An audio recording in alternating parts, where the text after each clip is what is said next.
We're trying to find that little bit of normality, and every morning when I come over here, there's nobody on the roads, and I jump on my scooter, my little Honda Ruckus that I bought from Seminole Power Sports, and I take off, and it's sort of the highlight of my day because things are a little weird right now. Absolutely. Seminole Power Sports and Seminole Power Sports North still open. Yep. Great time to maybe get your vehicle serviced, your motorcycle you haven't driven in a while. Take it in there, get it serviced. Well, it's also nice to know that their service department is open. You know, that might be your only mode of transportation. Well, hey, you got friends over there that can fix it up. Absolutely. They're sanitizing all high-traffic areas, making sure it's clean and safe for you guys. But, you know, get that motorcycle, get that side-by-side, that personal watercraft. I like your idea about getting a jet ski and just going out in the middle of a lake. That's as far away from humans as possible. Talk about ultimate social distancing. It's Seminole Power Sports and Seminole Power Sports North. Welcome to A Corporate Time with Tom and Dan. I'm Tom. I am Dan. Our producer Samantha's here. Hello, Sam. Hi. How is your week starting off? Happy Monday. Back to business for now, right? Trying to. Yeah, we're going to do that. Here's my fun fact. We were talking about this during the break. Somebody in our Twitch chat room. By the way, you can watch all of these shows, not only on Twitch, but I do a daily replay now that you can find on YouTube. Just search Tom and Dan Live.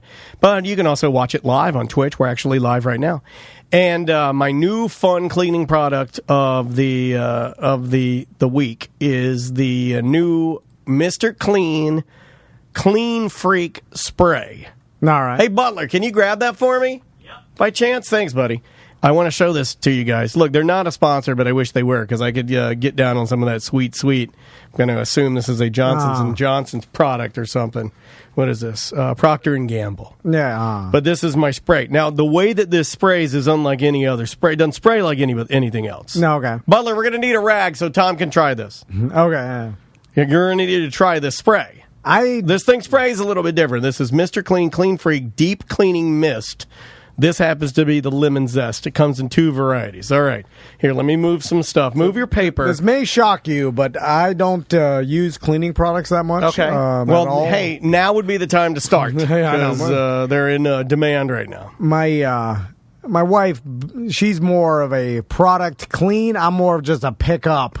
You're a straightener. Toy. Yeah, straightener. She's a cleaner. Yeah. She likes to clean. Although when she cleans the house, she wipes everything down, but it still looks greasy? messy. No, not greasy. It just like there's still stuff everywhere. Oh, you wipe around it. She doesn't lift the piles to wipe under them? And I'm like, my wife yells at messy. me for that. I don't care if there's no bacteria. I guess more now. But like, okay, if your Instapot... I think you're both doing it wrong. If your Instapot is out on the counter, do you guys move it, spray it, put it back? What's an Instapot? Or do you spray around it? You don't have an Instapot? I probably, but I don't know. Like a pressure cooker.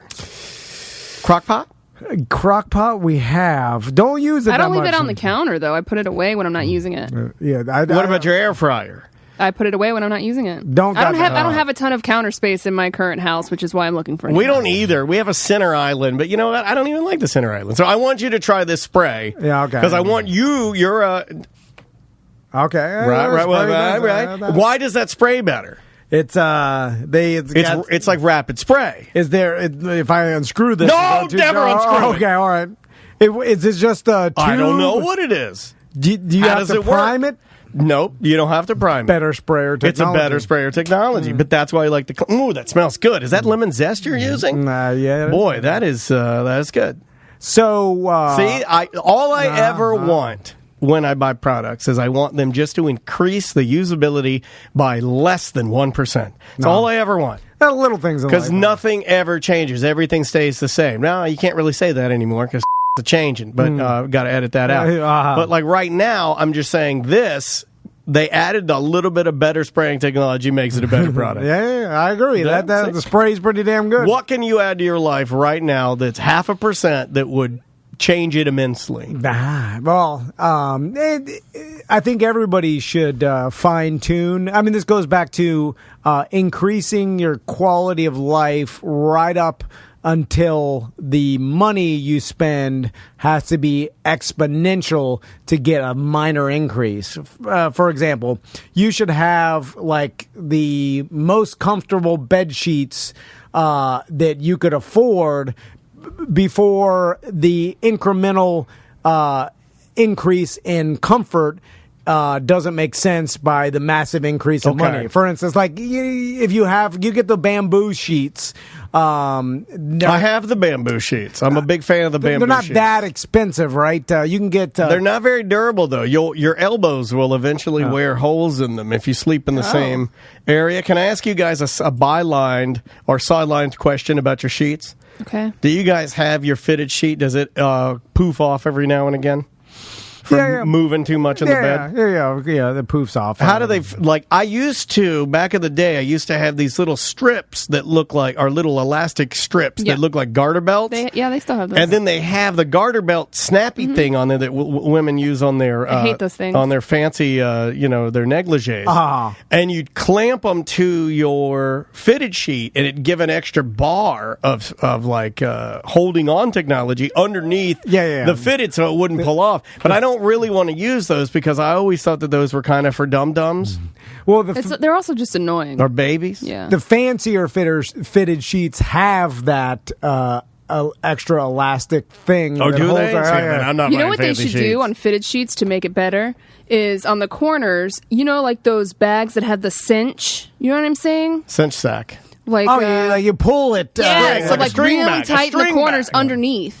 Yeah. You understand what I'm saying? Yeah. Instead of using Yeah. the little clippies, give me a cinch on each corner underneath so you don't see it and it gets it as tight as you need it. How about a fitted sheet that goes all the way around?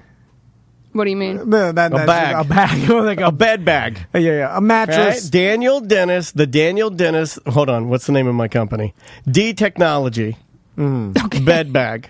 Hard to get on. No. You lift. It's easy. See, you got tricked. You lift up the end, put on your bag, go to the other side, pull it up, put it in your bag, and then you've got a long rope like a wetsuit zipper. Remember when a wetsuit used to have a string? I've never Still worn a does, wetsuit. And you go all the way up the back because they knew that you wouldn't be able to reach it and you go surfing by yourself, which is really dangerous. But you grab that string and all the way up the back. Yeah, but there's just got to be a better way because I must move a lot when I'm sleeping. So my fitted sheet comes off. And once it comes off one time, like when the ladies from Her Majesty Services, they come and clean my house like once a month. And then they change our sheets, which is embarrassing because then they get to see my mattress, Nah. which is embarrassing. Well, what's embarrassing about your mattress? Well, it's just, let's just say it's not pristine anymore. No. There's a lot of Yeah. shades. Yeah. A lot of shades on there. 50 Shades. No, not 50, but a solid 40. You're getting there. Shades of different yellow. shades of yellow. It's like it goes Red. it goes everywhere from white to Brown. to like a eggshell. Little bit of brown, little bit of red, little Not- bit of green. Not purple. No, never purple. But my mattress is purple brand. So, there could be a way better technology with fitted sheets. I feel like that one is somewhere where people are kind of dropping the ball. I feel like that all of this time we've had fitted sheets and they still poof off like that. And why am I poofing them off? Is there a correct way to sleep? Am I moving too much? Do you guys sweat when you sleep? Not really, no. unless I hadn't drank for a couple days. Yeah, Then I'll when you sweat dry it at out, night. yeah. I make it cold at night. How cold? 69. Whoa, that's really cold. I have a fan on me. Well, we have a fan on, but I don't think the wife will let it get any cooler than right around 72.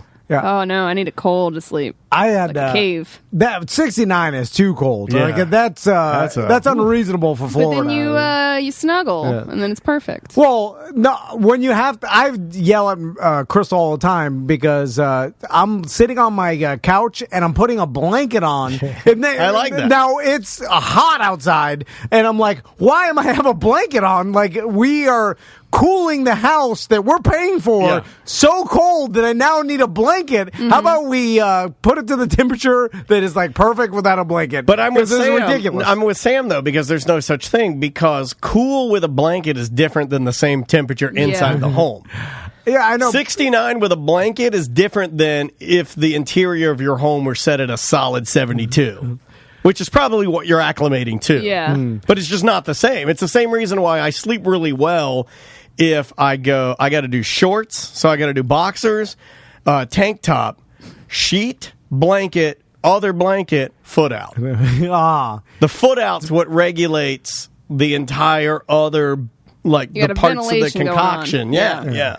We made ourselves too soft with this. If we got to the point that we can cool our houses to the point where we're too cold, Yeah. and we're like, too cold in here, put it up like we did it. We Man, paid to do it. I'm going through some of the people in the Twitch chat room. Man, Sam, 69. Everybody's saying they Look, run mind it your business. Put your 76 AC or whatever you degrees, want. 75 degrees, 75, 76, 75, 76. That's fine. 69. That thing's got to run all night. I don't even think I could get it to 69. I don't think it'll go there. Like It'll go. Yeah, how low will the one here go? This Here one gets again. to like 50. yeah, because it's too small. That area is like an Yeah. icebox. Some people are. You got one person checking in at 68. They had All to right. one up you. Well, what about this? I had guests over my house one time, and so they woke up in the morning, and you're doing that thing where like everybody wanders. They got kids, and so we're like they're having coffee. I'm just standing in the kitchen, and they're like, hey, how was last night? They're like, it was fine. You know, like a little hot. We're used to sleeping in cooler temperature. Yeah. I'm like, oh, feel free to turn on the AC. No. You ask. Huh? You ask. What- What do you? Oh, I'm sorry. What do you guys normally keep it at? I'll be sure and turn it down to that. Never give them free reign. Right. Well, they told me they were like, we usually sleep with our house in the 60s, and See? and I was like, the 60s? Is that a thing? I'm like, that's a too steep of a request when you're staying at someone's house. Like, put your air Yeah, conditioner that's down like to the sharing 60s. your wife with somebody. Like you were like. That's too much. You mind if I root around in your wife's negligee drawer? If You sooner get control of my thermostat, you DD. you're like if you're at a barbecue and you're like they're cooking hamburgers and you're like I usually have filet. Like, all right, we're having hamburgers. This is good enough. Like the house is like 72 at night. In the 60s, too cold. Yeah, I don't. Agree to disagree? My wife won't let me do it. No, I want to do it. I just don't. Leave on Number one, I don't north. think I'd be able to afford it. Well, you guys have bigger houses than I do Yeah. too, so that makes a difference. There's no way I could do. I mean, I guess I could keep one of my 15 floors Yeah. at 69. I guess I could try that.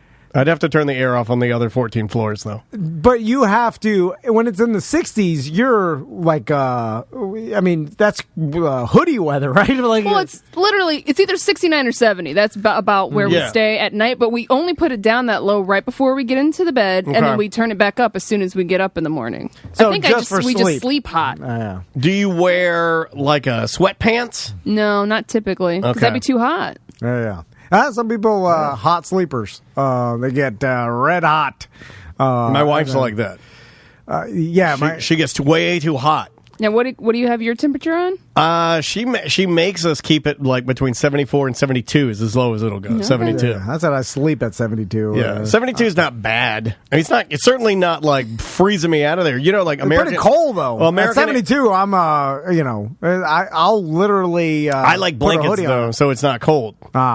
So like, Right. but American Air and Heat, they came and then they had to do that. We had a clogged drain line and they had to look at it, so he had to turn it on so he could kind of like navigate. And I was in the bedroom. This is like last week when we were taking time off. So he turned it down. Like I guess he turned it to max.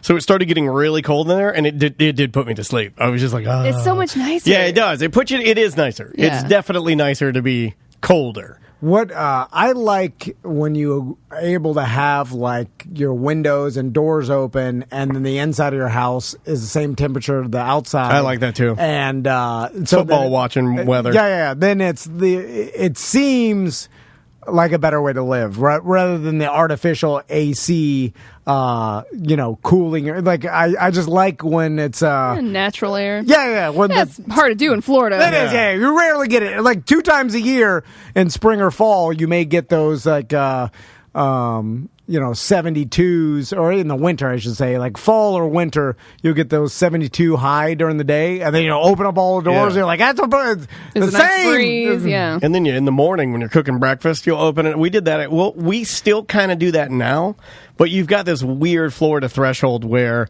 if you get up early, if you have kids, namely, you're going to be up because they're up.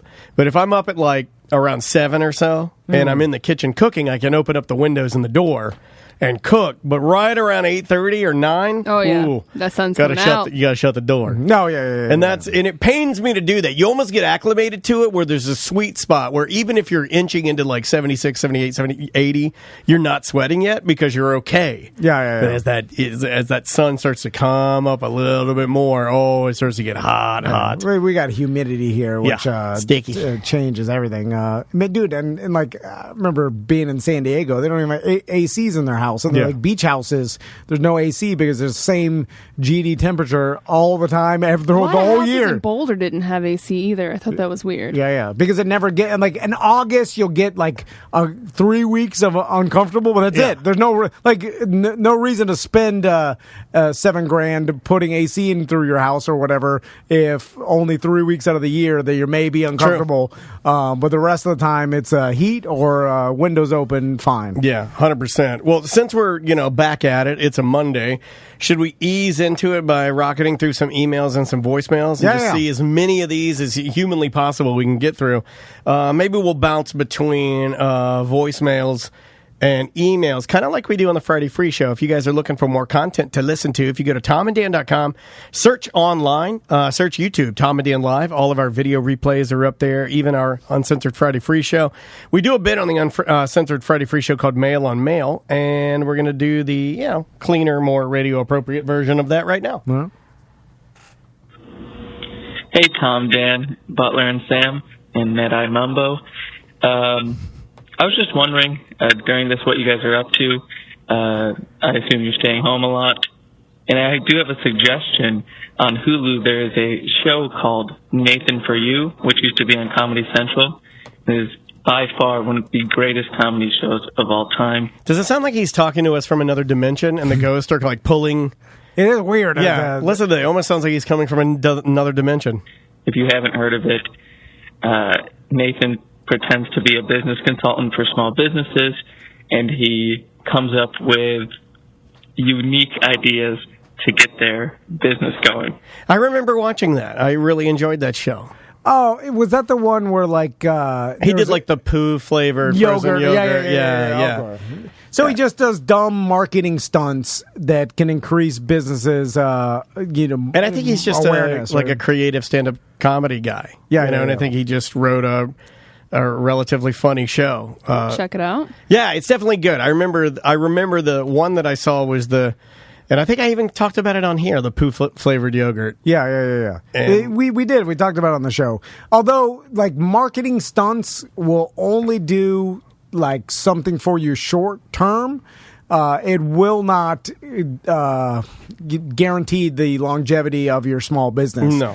You could get a bunch of attention right off the bat, which this show was about. It's like, oh, look at poof flavored frozen yogurt got a bunch of attention. Like, yeah, it will. But then it just comes down to, are you offering a good product at a good price with good customer service? Like, it always comes down to that. I was thinking about that with like Brian Zymel, which he was just texting both of us that, getting refinancing now, getting money out of your house if you need it is a good time. They're trying to make some alterations to that to make it easier for people in need. But his like Streamline Mortgage, the reason he's had such a success with us, our marketing definitely helped, but the fact that he has good customer service and does a good quality job, like that's the reason. That's the real reason. Like if any business does that, now it does help with marketing, and like obviously him coming on with us has changed his business, but it's because of what the job he and his team does. That's the true reason why it's continued to be successful. Because if he did a bad job, no amount of marketing would ever help you. Because that is true. Because especially nowadays, where people talk to each other on social media and leave reviews, and that's where the peer to peer average, I use Brian, that makes the biggest difference.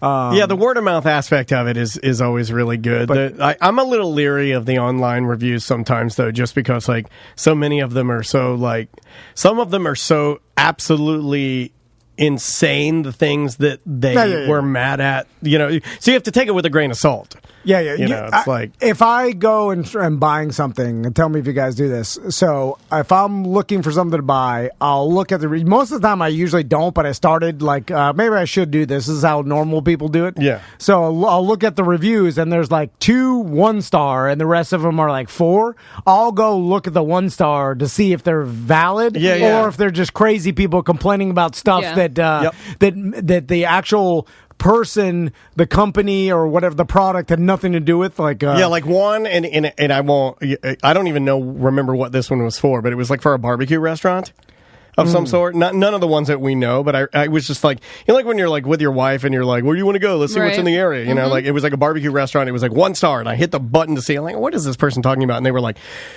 it was a barbecue restaurant, smelled like smoke. And I was like, okay, well, that's an insane. Yeah. That is the dumbest thing I've ever heard of. Fresh smoked barbecue smelled like smoke. Okay. If they got really bad service, I was like, well, that's just one person. Like it could have been one waiter or waitress that was maybe doesn't work there, or had a bad day, or were just a D head that day. You know what I'm saying? So that doesn't really tell me anything about the overall restaurant or how the quality of their food is, or, you know, like you have to read through a lot of this stuff because people complain about everything. Yeah, it doesn't work like that. Sam, you got an email for me? While you're getting ready, I can jump to this one. I got one. Okay, you got one? It says, this message is directed to Dan primarily. Oh, God. My wife just opened a fitness studio, insert oh no here, and we're trying to figure out the simplest way to have live streaming fitness classes. It's my hope that Dan might have a suggestion or two for either platforms or equipment needs. Well, I mean, I'd probably have to watch your wife doing some of the classes first. Send us a video of your wife doing the classes. But in order to figure out what camera's going to be best, I'm going to need her to be nude. Front and back angles, Front and, well, side. Okay. Actually, make her stand nude and then stand facing the camera, no makeup on, and but bright lights on her body. You remember this idea. And then on a microphone, I'll come on, I'll go, turn to the left. And then she'll turn to the left, and we'll look at her for a little bit, and then, all right, go ahead and turn to the back. All right, now bend over. Now spread your cheeks. No, well, I don't think that's part of the workout. That's what they do in all the videos. Any calendar edition. Who would have thought they're getting cast for a calendar? This guy's going to ask me to do. Do they do that for the guy calendars too? I don't feel like the firefighters do that. When they do a firefighter calendar, I can't see Shorty parting it. I can't see him do it. Well, actually, I can with Shorty. Are you parting the cheeks for February? What is it? What month is that? What is that? That should be. Cinco de Mayo. What is They paint your butt like a heart. You open up your heart. What is that, Columbus Day? Put a 3/4 hat on it. Also, sir, I don't know if you know this, but you can just go on the internet and just Google search how to stream something. Like, it literally, I mean, you go webcam. Well, there's really go to the library. Like we use a pretty lean. I think our stream, that we run on Twitch and on YouTube, I think it looks really good, and I'm proud of it. Not only because I think it looks really consistent and really clean, but I'm proud of it because it was cheap.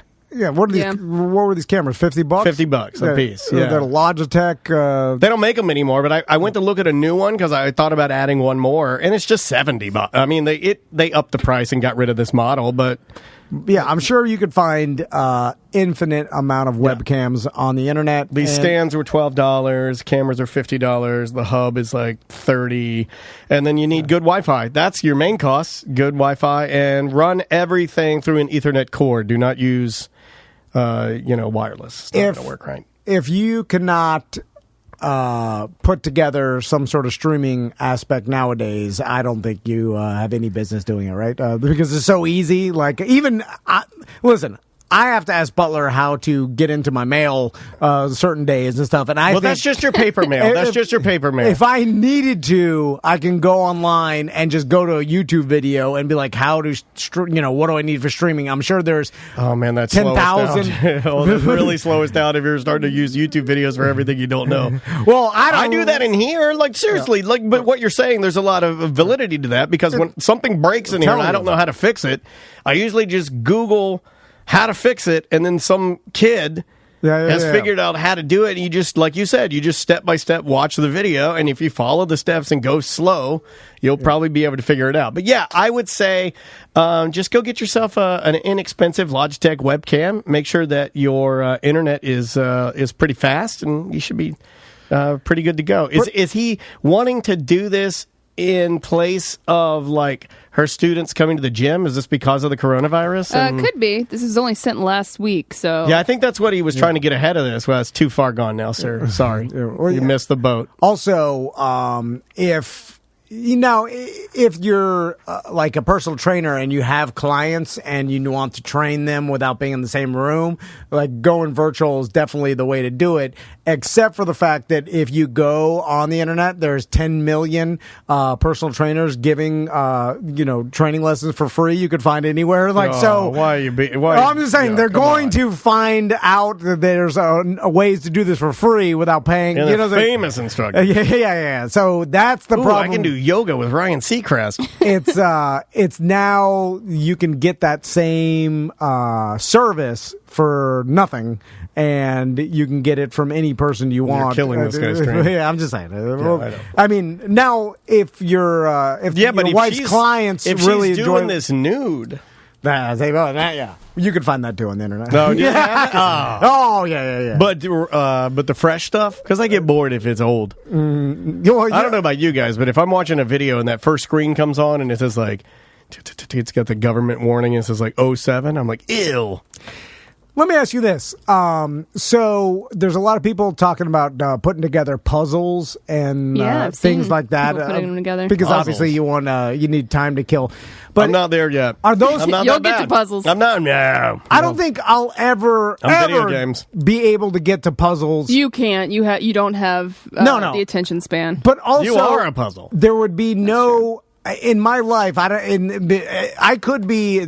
I've lived in so much chaos that I've done this to myself, and probably that's the case. But I have an infinite amount of things I need to do before I could ever sit down and be like, well, nothing to do. Got to do this puzzle. Well, I mean, I think it's a lot of it, especially for people with kids. Like, kids are getting restless. People are running out of things to do. No, with the kids, I do the puzzle and stuff like that. But I'm saying personally, like as an adult. You're not a puzzle guy anyway. No, yeah. Oh, I guess also I don't know of a time where I could sit down and be like, well, nothing to do. Got to kill some time. Like I've never. Let's get to puzzling. I couldn't imagine needing to kill time because I always have something to do. But again, I may be the fact that. Well, instead of watching one of a million documentaries that you watch, maybe you throw a puzzle in there. Yeah. It just. But why? Boring. Well, I'm just saying there's a possibility that you do have some time. You know what's better than a puzzle? A picture that's not broken into 1,000 pieces. Also, at least the documentary, I'm learning something, or I could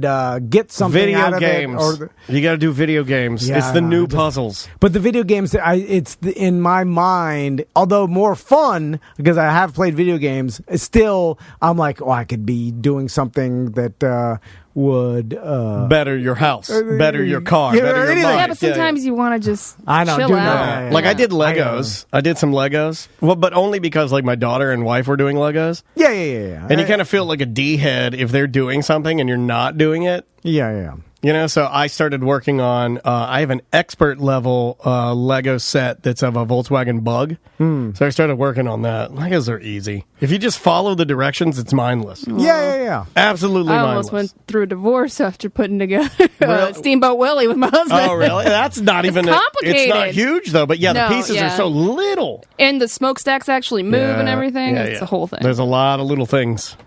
You're not a Lego man? I'll do it with the kids, for sure. I'd never do it. Tom hates fun, myself. though. Yeah. Anything fun. Not big on fun. Let's try this voicemail, my friend. Hey, Tom and Dan. Was listening to BDM show from a couple weeks ago about Tom's PP beer prank. I was just calling to tell you guys when I was real little, like toddler, I loved eating cheese. And my brother handed me something one day and said, here you go, here's some cheese. And as I started to put it in my mouth, slow-mo, my mom comes running over and knocks it out of my hand. Turns out it was an old, crusty, white piece of dog doo-doo. What? So I was wondering if you guys ever had like a cousin or older sibling or anything like that played a prank on you that was something like that. All right, guys. Talk to you later. The old getting tricked into eating something weird. I gave my sister a dog bone, like the dry. Remember the big bones? milk bones? Yeah. We used to have a Rottweiler named Bear that was. Is that the one that stood on top of you? Yeah. That's the one that you It have lived to- in the garage. You'd have to. Oh, just like Garage Garage dog. Cat. Yeah. Maybe that's why you and your wife are together. Is you had garage dogs, her mom had garage cats. You combine it. Oh, Garage Cat back, by the way. Yeah, It he's returned? back. And it was in the neighbor's house. In their house? It killed the neighbor. Next door, because my neighbor, or not mine, but my mother-in-law's neighbor is like, they recently sold the house. And, To Garage Cat, who was able to get a loan. and a flipper bought it, and so they just been like gutting it, and they got the big dumpster outside and all that. So the Garage Cat must have got out and then was in the neighbor's backyard for a while, then probably got hungry, and then so back in the garage now. Back there. Thought it was like good and gone, but You need to burst its eye. At this point, it's a stay away scenario. Yeah. I mean, it'll die evenally. Oh yeah. Yeah, it's Or it'll live forever. Yeah, it's pretty sturdy. Like it's been living in the wild for a long time. That's tougher than most. Does it have a house cats. collar? No.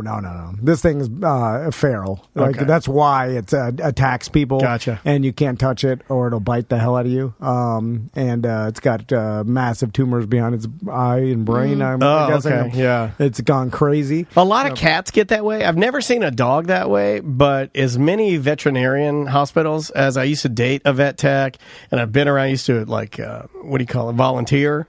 And there are a lot of, I never saw it with a lot of dogs, but you'd always see the cat who had a crusty face, and it would it does a lot of breathing. you know? Yeah, they get cat aids. Yeah, they get is that what happens when you get cat aids? They also are independent creatures, so I feel like they're a lot more feral cats than dogs, obviously, and then they'll just live out in the wild and get themselves in bad condition, and then they'll end up, you're like, oh my god, You're like, what? How did you There's get plenty of bad shaped stray dogs in bad neighborhoods, trust me. Yeah. Not as bad sure. as cats. The cats that I see, they get the yellow crust and the weird They have more breathing. litters, I think. Yeah, I think yeah. they just reproduce faster. I remember I've told you guys the story, but my buddy in middle school, he had this cat that kept he's very poor, and so Gross. his parents didn't neuter the cats or whatever, so his cat just kept getting pregnant. Yeah, that's what I'm saying. And then First sign of a poor person is how they treat their animals. they would have litters of cats, and then they the mom would just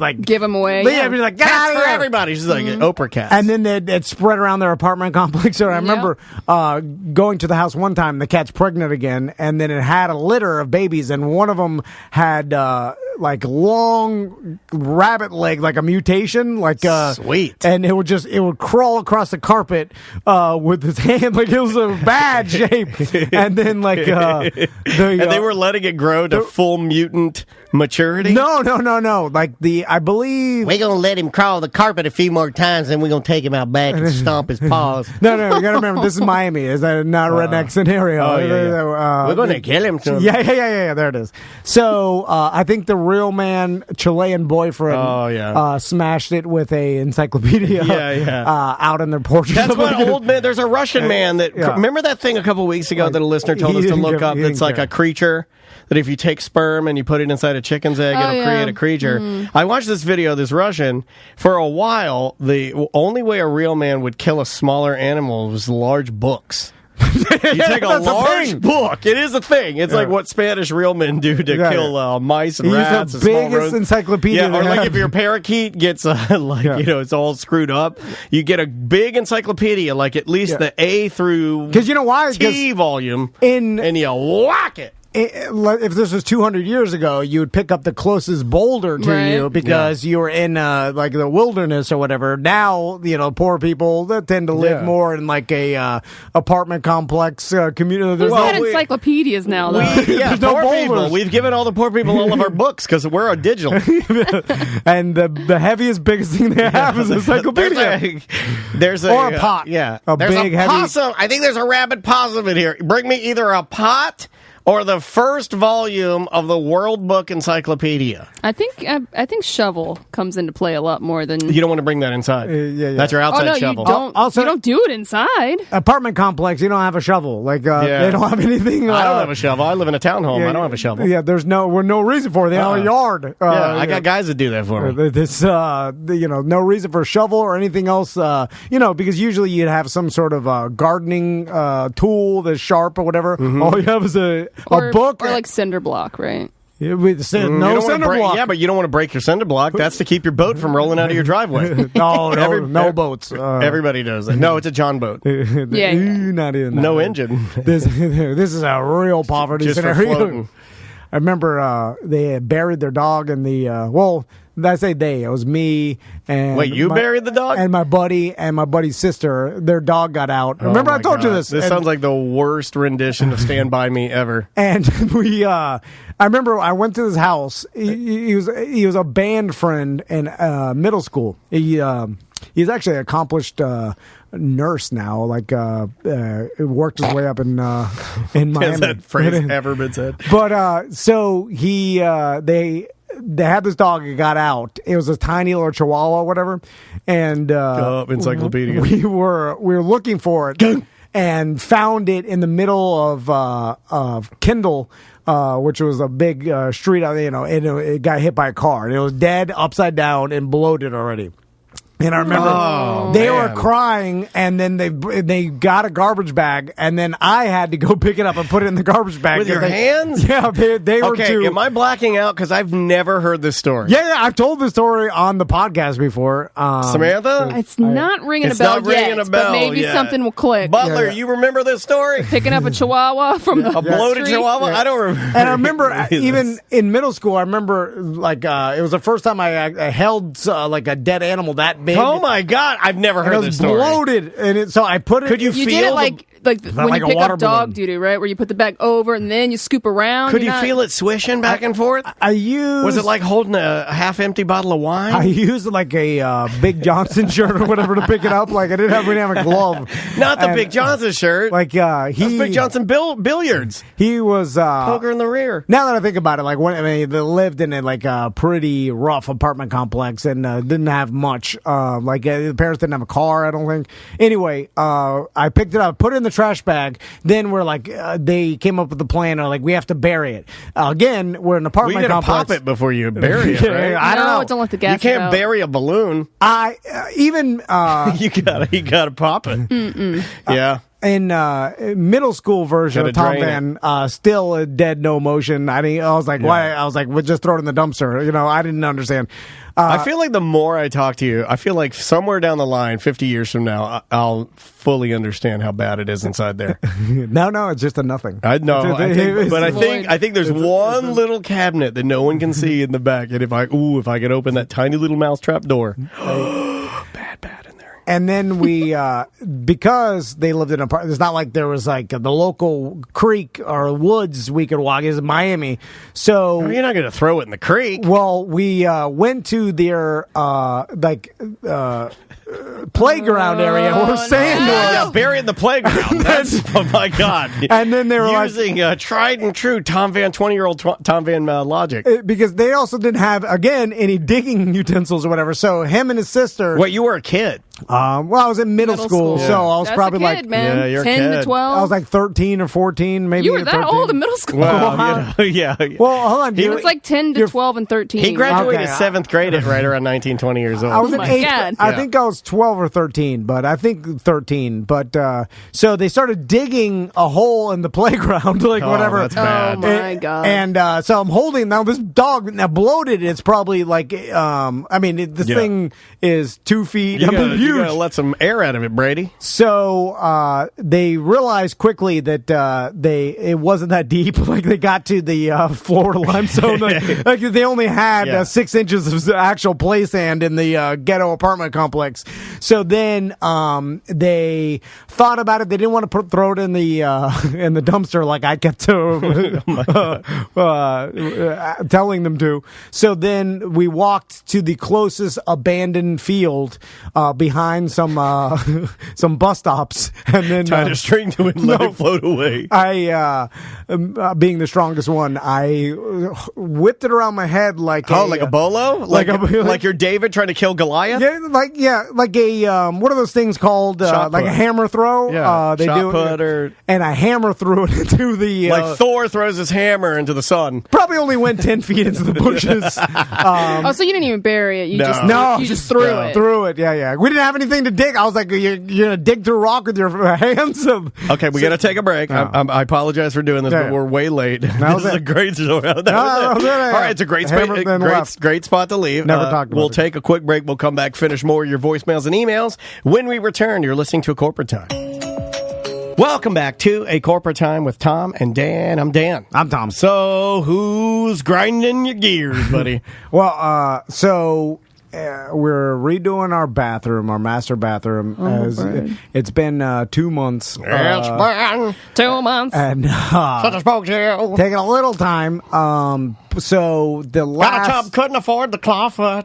and normally I would talk about this beforehand. So I got a BDM that would call me and be like, "I own a glass company," and I get the hookup. My name's and Billy plug 'em. Glass. Yeah. I can steal some glass from my grandpa. But the old lady's tired of me doing that, so she decided just to go to Google and Google Glass. So basically, we redid our shower, and so now in our bathroom, it used to be our closet and our shower and toilet and vanity and stuff, and then we took So you out put the toilet in the closet.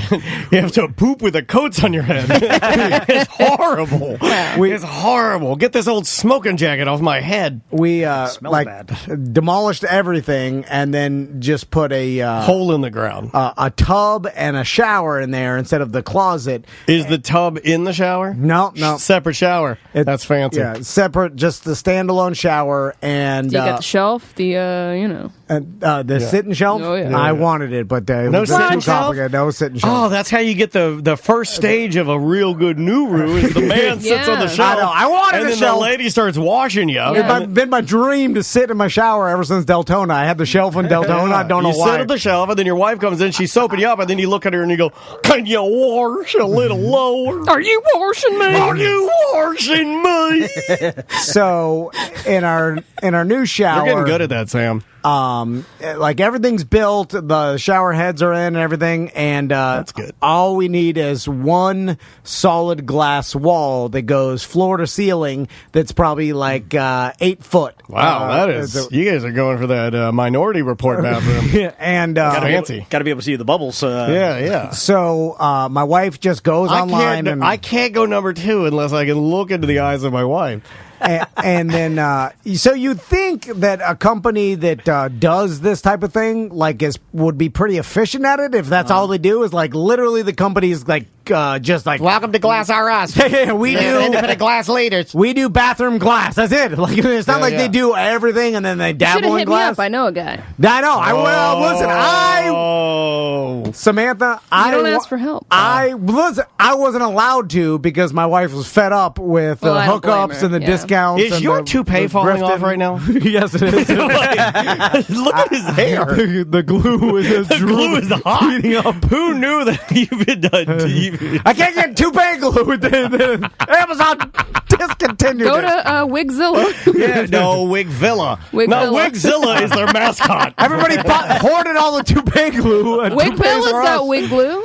They hoarded it. No, they do not have toupee glue. They have wig glue. It's completely different. Everybody with a It toupee works. went in there and bought all the toupee glue because they're You afraid guys they're are gonna- hoarding the toupee glue. How am I supposed to glue this thing back on? I gotta use G&E Elmer's wood glue brown. And every night I have to have my sons come in and use 2 scrapers to scrape off the remnants, and then I have to soak my head in some grape jelly. So Cool anyway, it off a little bit. they Delicious. my wife calls them up and does what normal people do, and then gets any appointment for an estimate. They come out, do measurements, and they're like, "This piece of glass is going to be X amount of money." The amount of money blew my goddamn sandals off. Glass is expensive, man. Yeah. So it was like.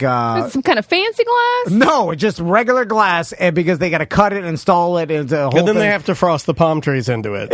I think it was It's like, thick too, right? yeah. You got the shark glass, right? Like, so if your wife gets mad at you, she can't smash through the glass Yeah, like yeah. the SeaWorld. It's some sort of like special, so it doesn't tempered shatter. glass, yeah. Anyways, they got $1,300, I think, for one piece of glass. No, dude. Yeah, oh, yeah. How much? So $1,300. No, it's for the glass and install. And, I mean, I'd have come up there every night you guys want to take a shower and held a sheet for $1,300. You should have done those like glass cubes. Yeah, like old Yeah. grannies have. Is that- So you see a big, like a funhouse mirror of your mom's bush. all these ideas, believe me, I had no say in it. It was out of the glass game, and because my wife was afraid of me, getting grifting handyman Joe to get over there, and I'm like, he's got an extra pair of he's got some glass that he'll put in there, $500. Glass he pulled out of a car wreck. He's got to scrub the blood off. So Have you already anyway, paid for this?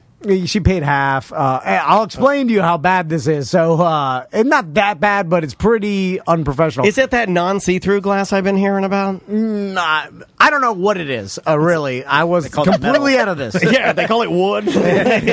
So Fancy wood. So we didn't hear back from the company for like a week and a half. This is brown glass. just to get us a quote. And so she's like, it takes a while. We got to do something. We got to warm up. We got to make the glass. So then finally, Melt the sand. they tell us a quote, and they're like, someone's going to be in like 2 more weeks. Like, this is a month ago or so. Will come, and now that we got the measurements, we got to order the glass, cut it, and they'll install it. So like 2 weeks pass by, and then my wife calls and finally like, I haven't heard from you guys. And she's like, oh, yeah. Your glass just came out of the oven. This was last week, and she's like, they're going to come by next Tuesday and install it. But let me Okay. warn you. We'll see you next Tuesday. And this is what the lady said. She's like, let me warn you. She's like, if the truck shows up, sometimes, they'll have the wrong piece in there or no glass at all. So just, Drivers, Wait, what? the installers are blind. she said, It'll take them a long time to get there. They have to. So a van is just showing up for no reason. They're like, sometimes they'll have the wrong piece or nothing at all. I'm like, well, why even come? Why even show up? Yeah. And then my They wife's don't like, check. okay. They just get in the truck. They drive. Like, look, the glass could be back there. Could not. This is a dice roll I'm every like, time. that's a bizarre Butler's thing. supposed to load it. He didn't load it, and I just left. Oh my For god. a company that only sells custom glass for bathrooms to say to you like something like This is hurting my brain. it'll come next week. Hold on, maybe but sometimes we they're can not role doing play. it. Hold on, we can role play. I think we can do this. I think it may be worse than even what I'm saying here. I'm gonna call my wife. She'll tell. I hope it's nothing like what you're saying. No, and you no, just it's don't close. listen to Does your it wife. sound like a phone? It does sound like a Yeah, phone. it does. Okay, hold on. Okay, Tom, let's role play for a second. Call me. Hold on, you're calling. Hello, is this Glass R Us? Thank you for calling. There might be glass. This is Tom speaking. Yeah. So could I order a piece of glass for my bathroom? I just need one wall. Of Sure. glass. We might be able to do that for you. Oh well, this is Glass R Us, right? This is, I can't believe it could be glass. Okay, but you guys. This is, maybe there's glass back here. Thank you for calling. Maybe there's glass All right, but in the truck. do you guys install glass? We do if we have it. All right. Well, If we have the glass, we will install it. okay. Can you get it from your supplier? I can. Okay. All right. So. Sometimes. Can you do it now or? I can't, maybe. All right. Hold on, let me put you on hold. Let me maybe put you on hold. Am I on hold right now? You're not on hold. I said I might put you on hold. All right. I'm gonna put my wife up. All right, did you do it right? Yeah. Line one. Babe. Hello? Hey, sorry. I figured out the phone now. Yeah, he knows how to use the hold button now. So I'm telling this glass story.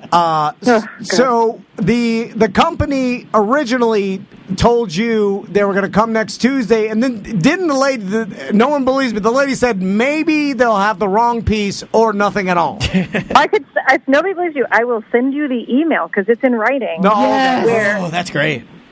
She didn't say, no, yeah, she says, well, this is last Wednesday. I reached out to them because nobody contacted me. And I said, hey, just looking for an update. What do you expect or whatever? And she said, well, I expect the truck to come in on Friday. But I must tell you, the pieces often arrive broken, the wrong size, or not at all. Those were the three options. So she's saying, That's a hard job. So she's saying that their That she supply receives truck comes in on Friday. No, my piece that I ordered, the specific size, may have been wrong or broken or not there. But not showing up to your house, right? Right.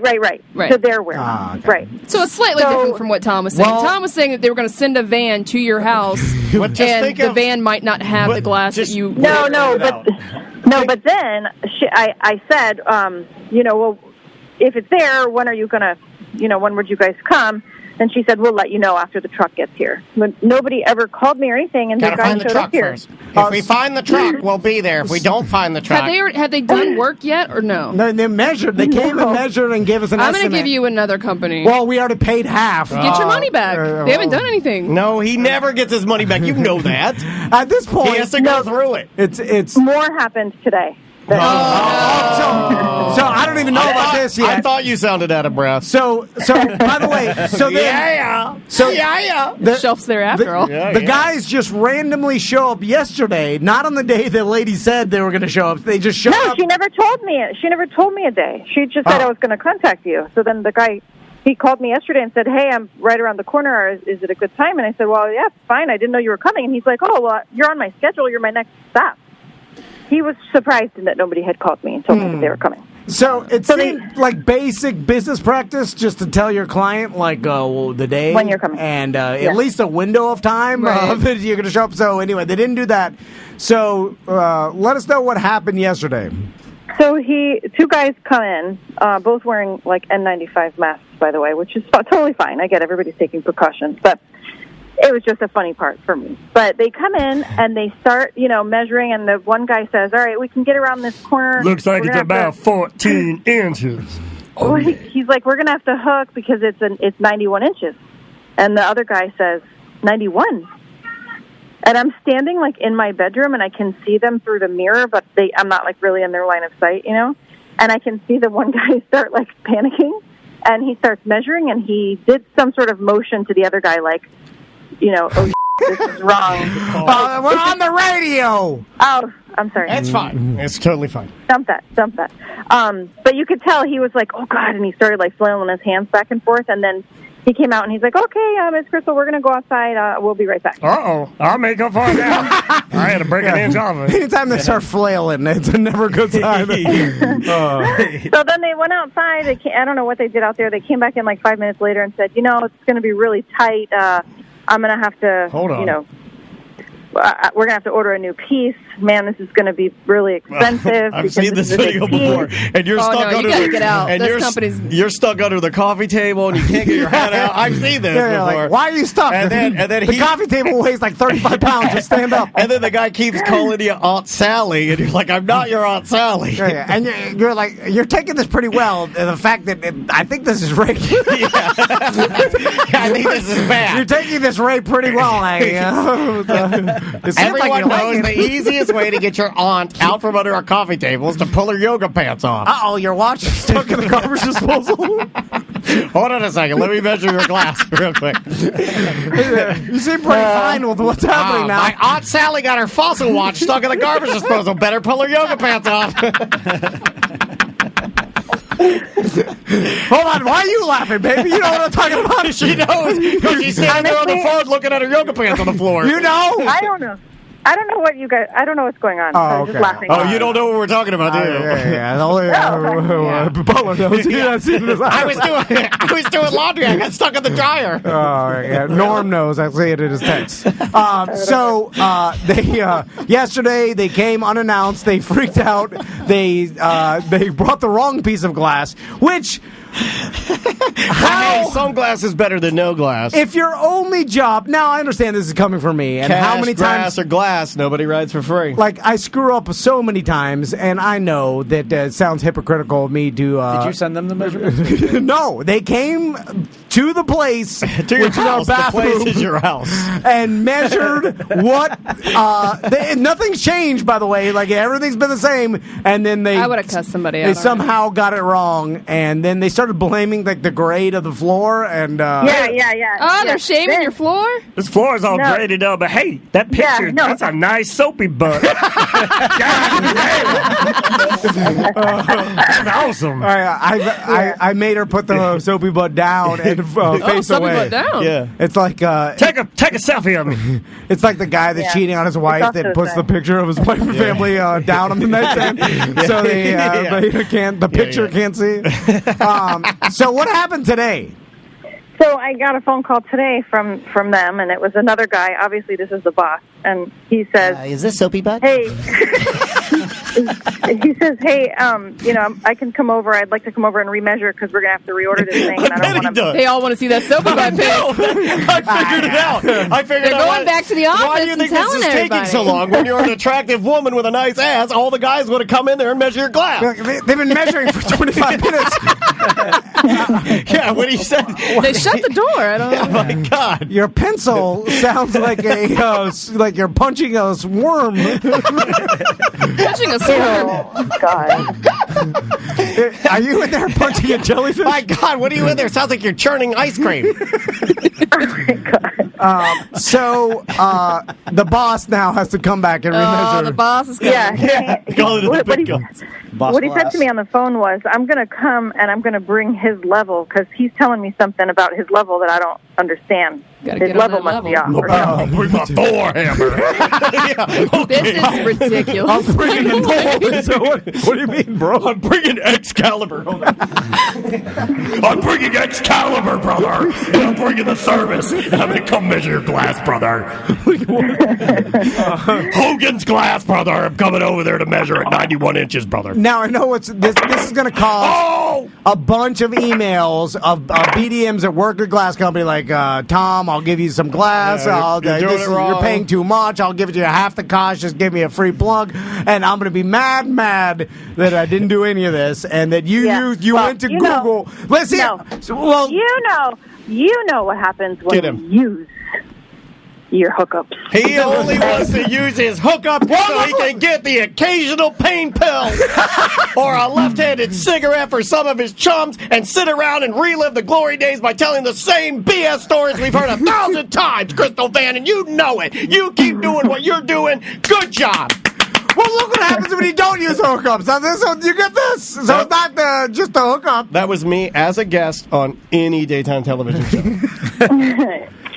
Well, mistakes happen. Whatever. What are you going to do? How many It mistakes? seems like it God, you shouldn't. went full Don Vito there for a second. If this is all you do, it's not like we're asking for some crazy request that is unheard know. of in the It industry is of really. glass. Is it like swirly cruise ship Oh, it's glass? a square glass. No, it's literally a wall. rectangle. It's like a rectangle. Yeah, it's a one piece. It's a one-piece rectangle. It seemingly should be the easiest or a standard. This should be the standard. Like if you call No towel rack attachments on it. if you call a pizza place and have a pepperoni pizza, it's like all right, no, cheese, and then cheese. they're like, ooh, this I didn't measure it right. Like, really?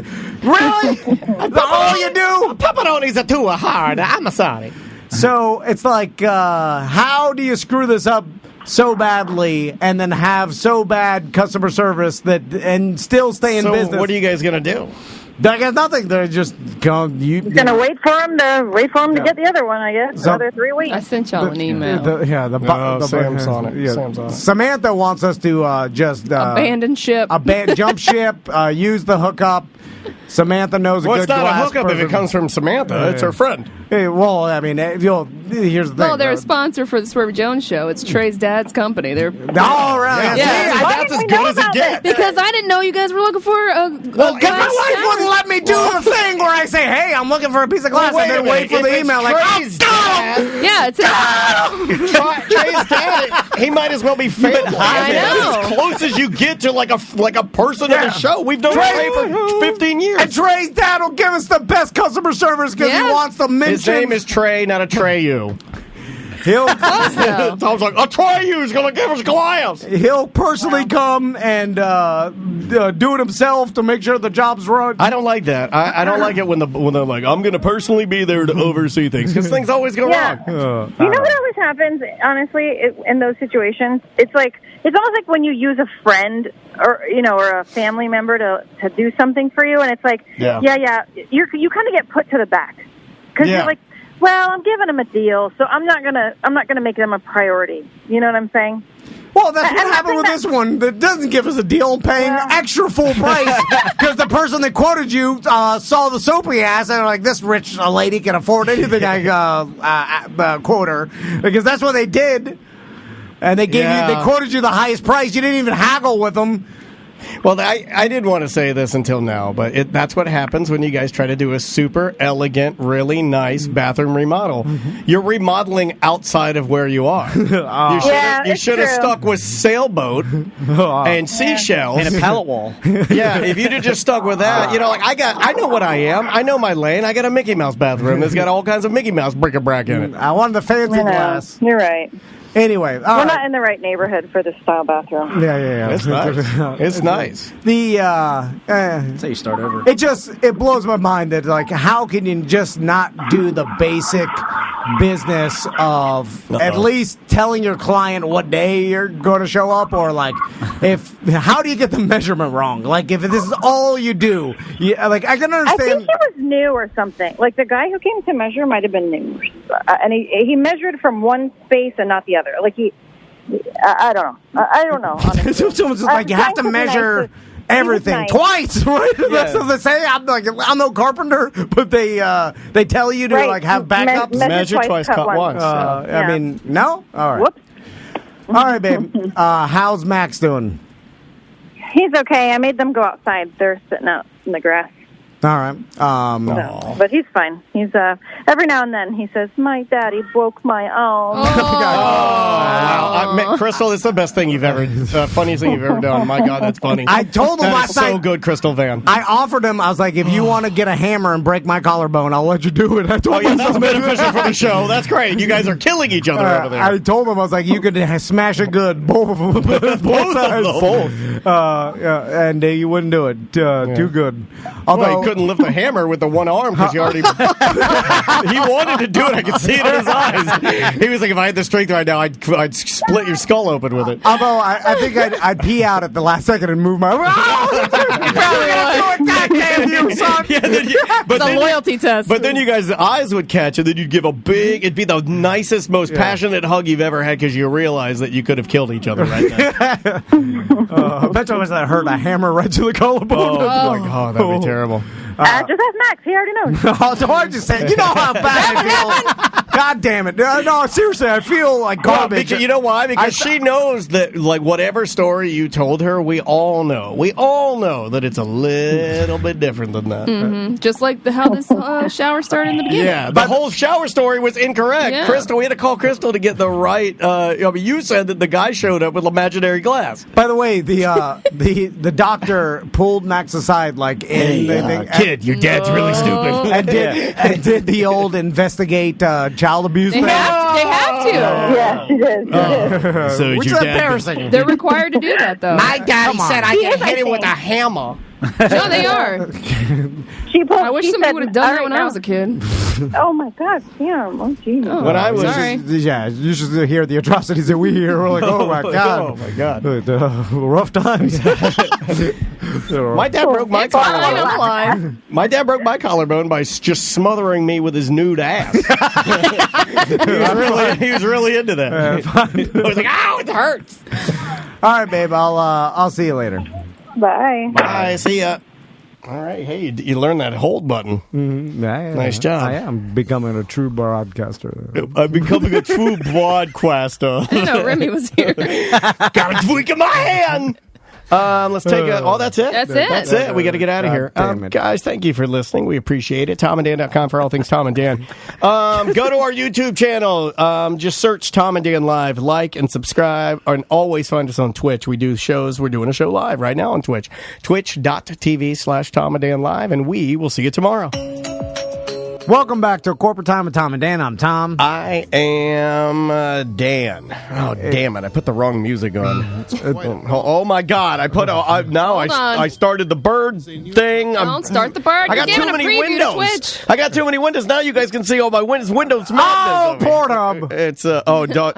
hey, get on that free Pornhub. They got Yeah. this new website called Stay at Home Hub, and if you log on, Have you tried that? Yeah, you log There's on. a survey before it lets you in. I did the survey. Do you like little big or can't- super big? You talk about it. We're on corporate time. What are you doing? We're not recording yet. Yeah, we are. We're doing the show. And I'm like, yeah. Talk about it. I didn't know you were recording it. You lost your mind. I was like, I was like, oh my God, she's got the corona, but I'm willing to get infected if you're going to show me your. I was like, I know Too where much editing. I was like, I know where this is going. Well, I didn't know. I was like, I don't know where this is going. But I like the way she's talking. Hey, let's just get all into. right. Let's just do the uncensored show. Yes, do it. Screw this ACT. New BDM.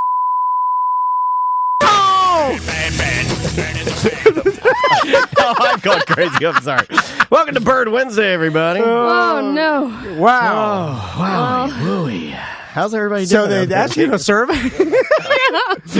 All right. Yeah, they. And they, okay, so to get back to what I was saying, sorry, we're a little off the rails today. We'll do a little editing. Everything will be fine. Nobody freak out.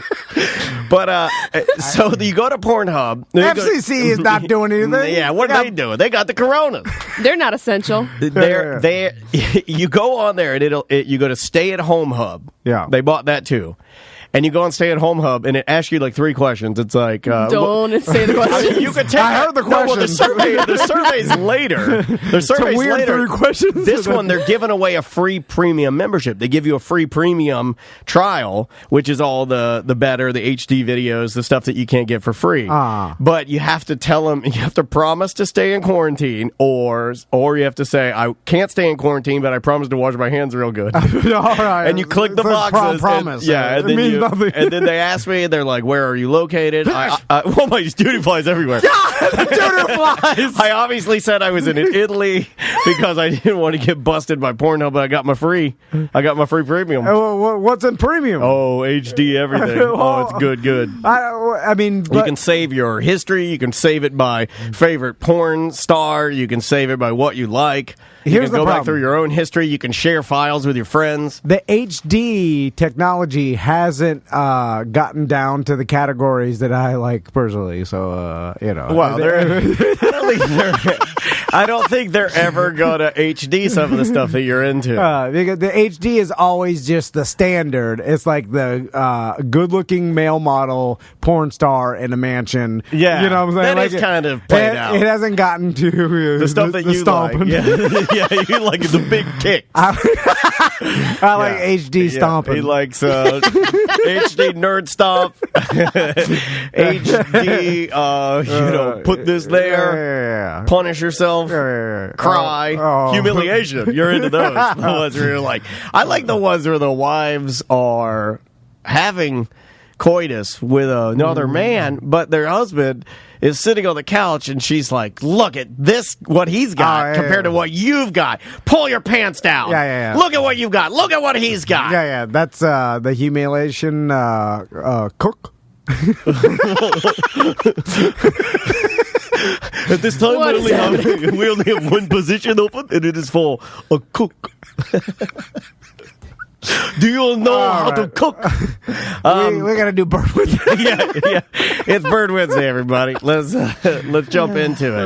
All right, so this week on Bird Wednesday, it's the three-wattled bellbird. Yeah, the I got him right here so everybody can see him. The three-wattled bellbird. Here, I'll put it up real big on the screen so you can. But by the way,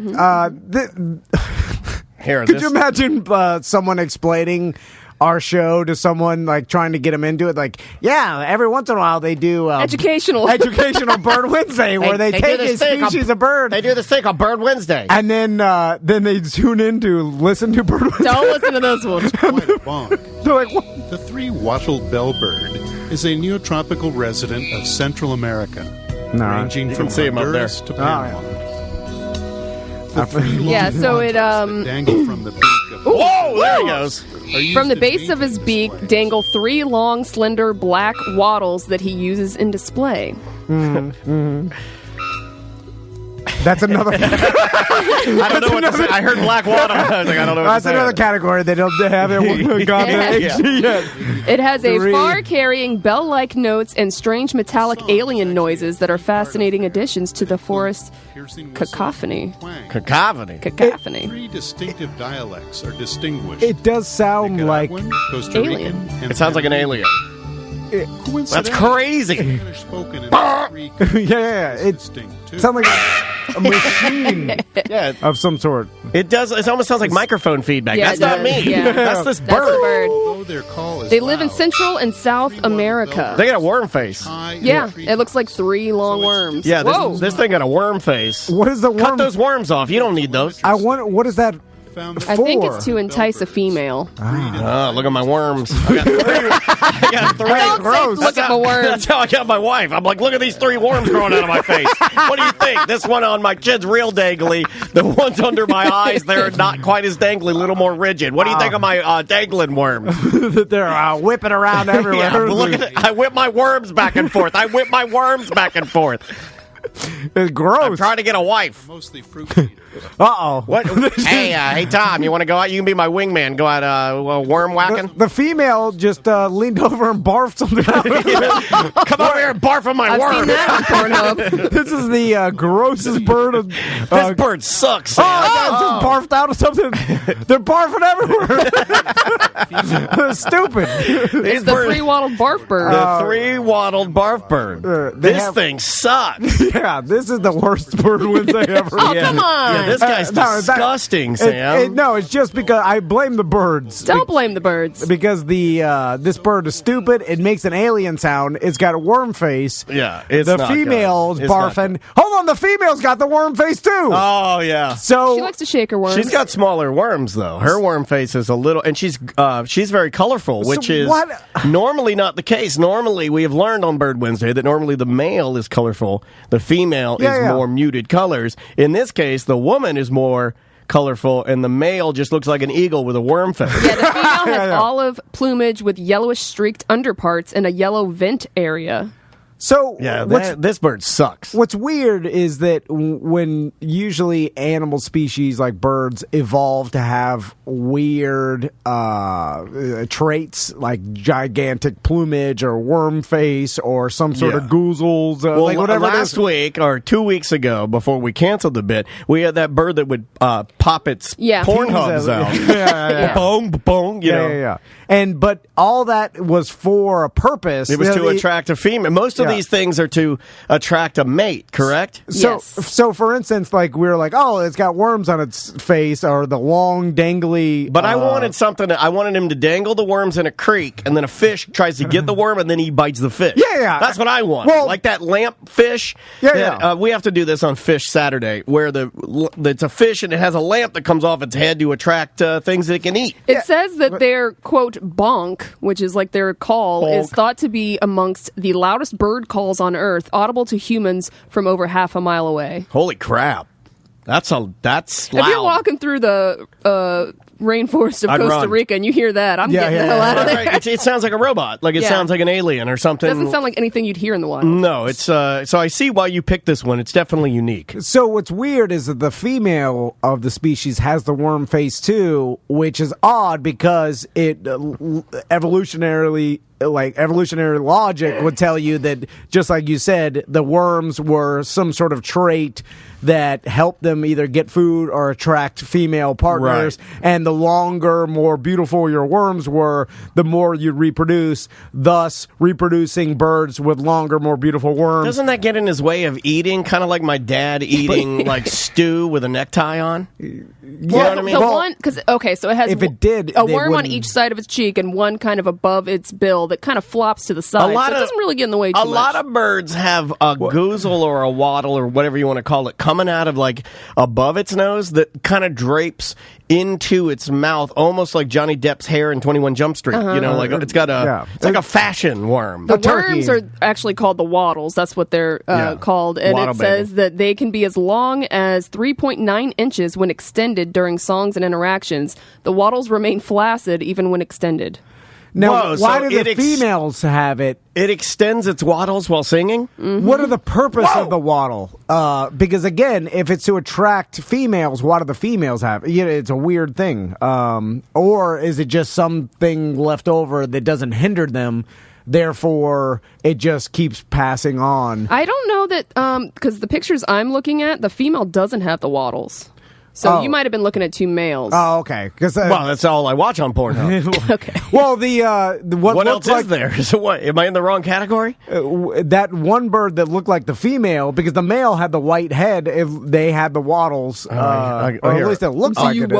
I'll go back to Shake it. it. I deleted it because I was so mad at this bird. I was so mad don't at this hate on the stupid bird. Yeah. If you fast forward to like where they showed the female barfing on the tree, I don't think it was a female, though. No, it may be a different colored male. Okay, hold on. I'm going back. yeah. Okay. Yeah, There we go, because that there are different ones, like which depending on the region they're at. So some are in Costa Rica, okay. some are in Panama. So this could be a male.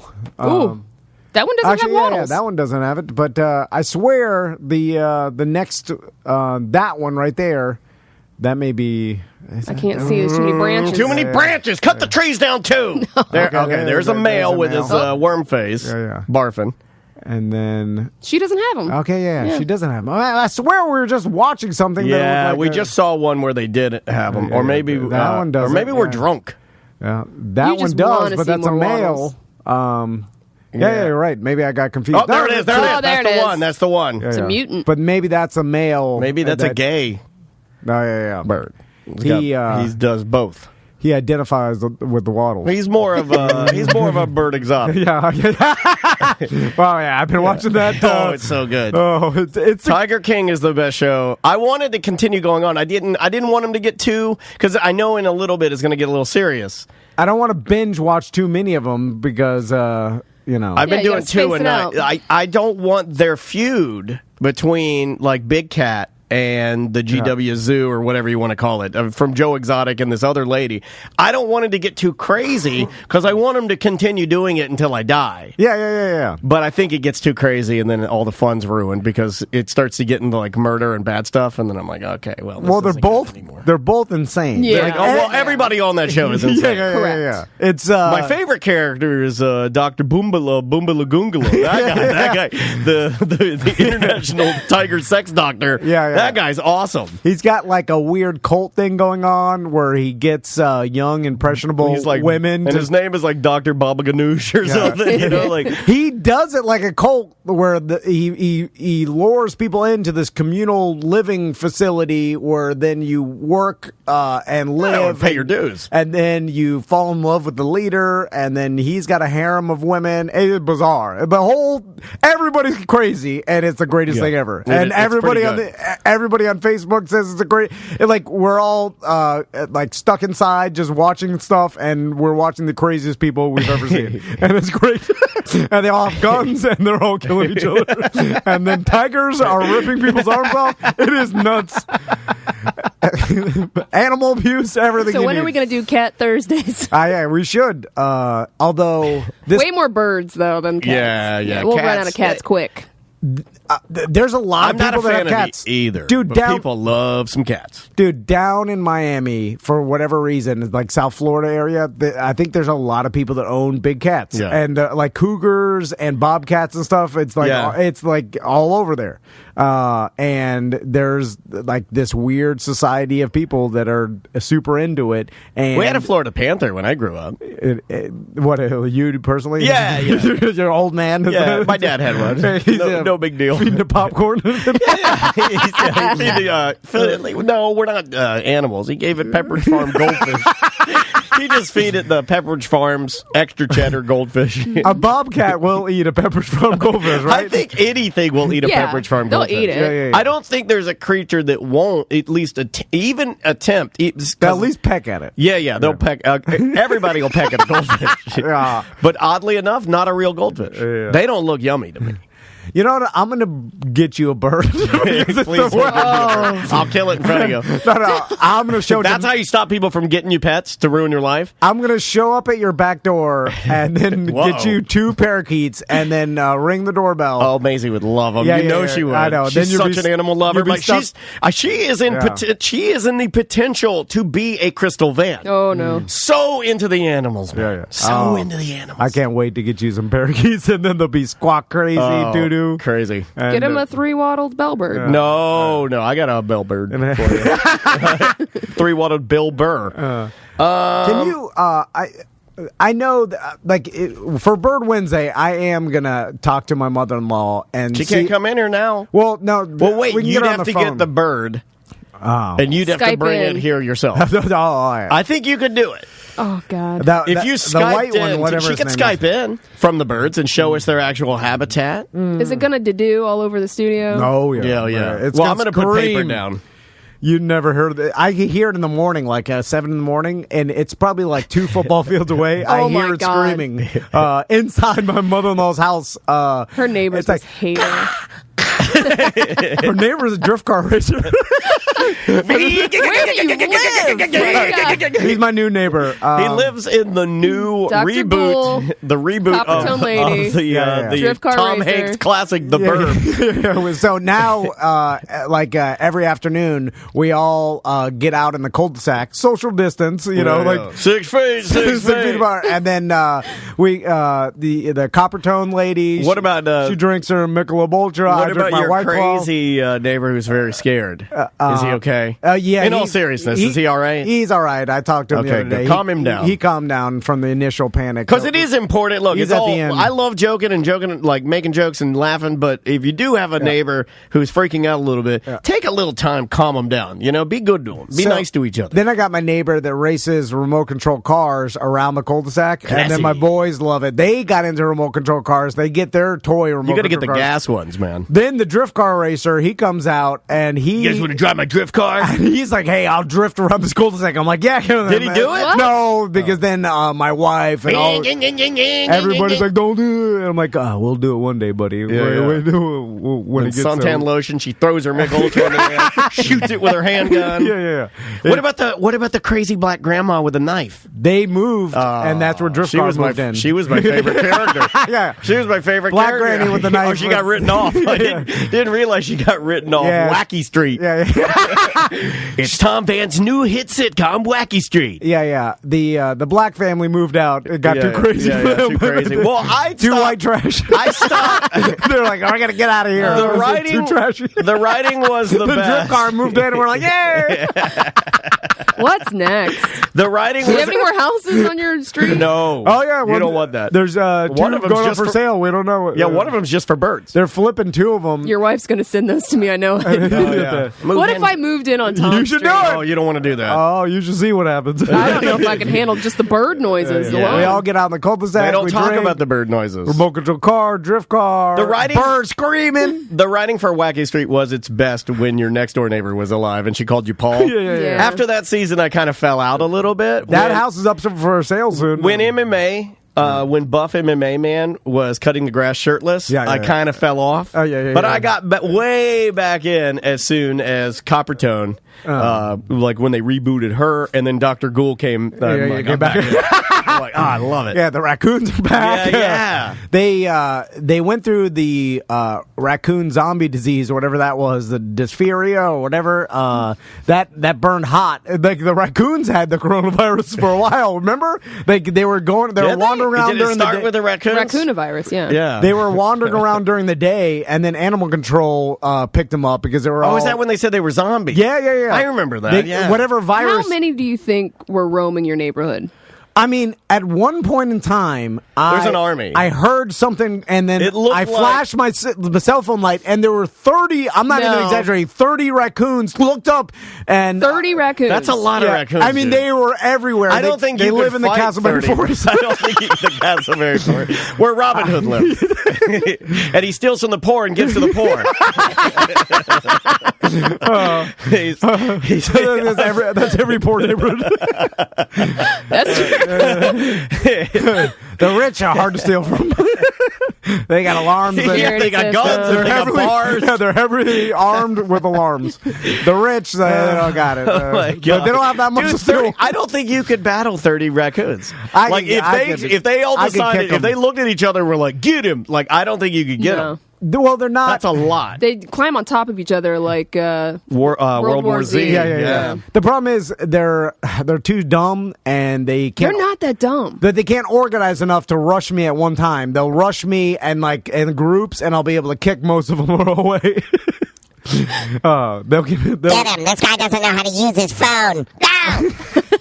They're like running, tackling you while you're trying to call 911. It seemed, though, after they got that disease, and most of them died off, but some of them lived, and they repopulated the Castleberry Forest, and now they're back out. Good. At least we saved that wildlife. Yeah.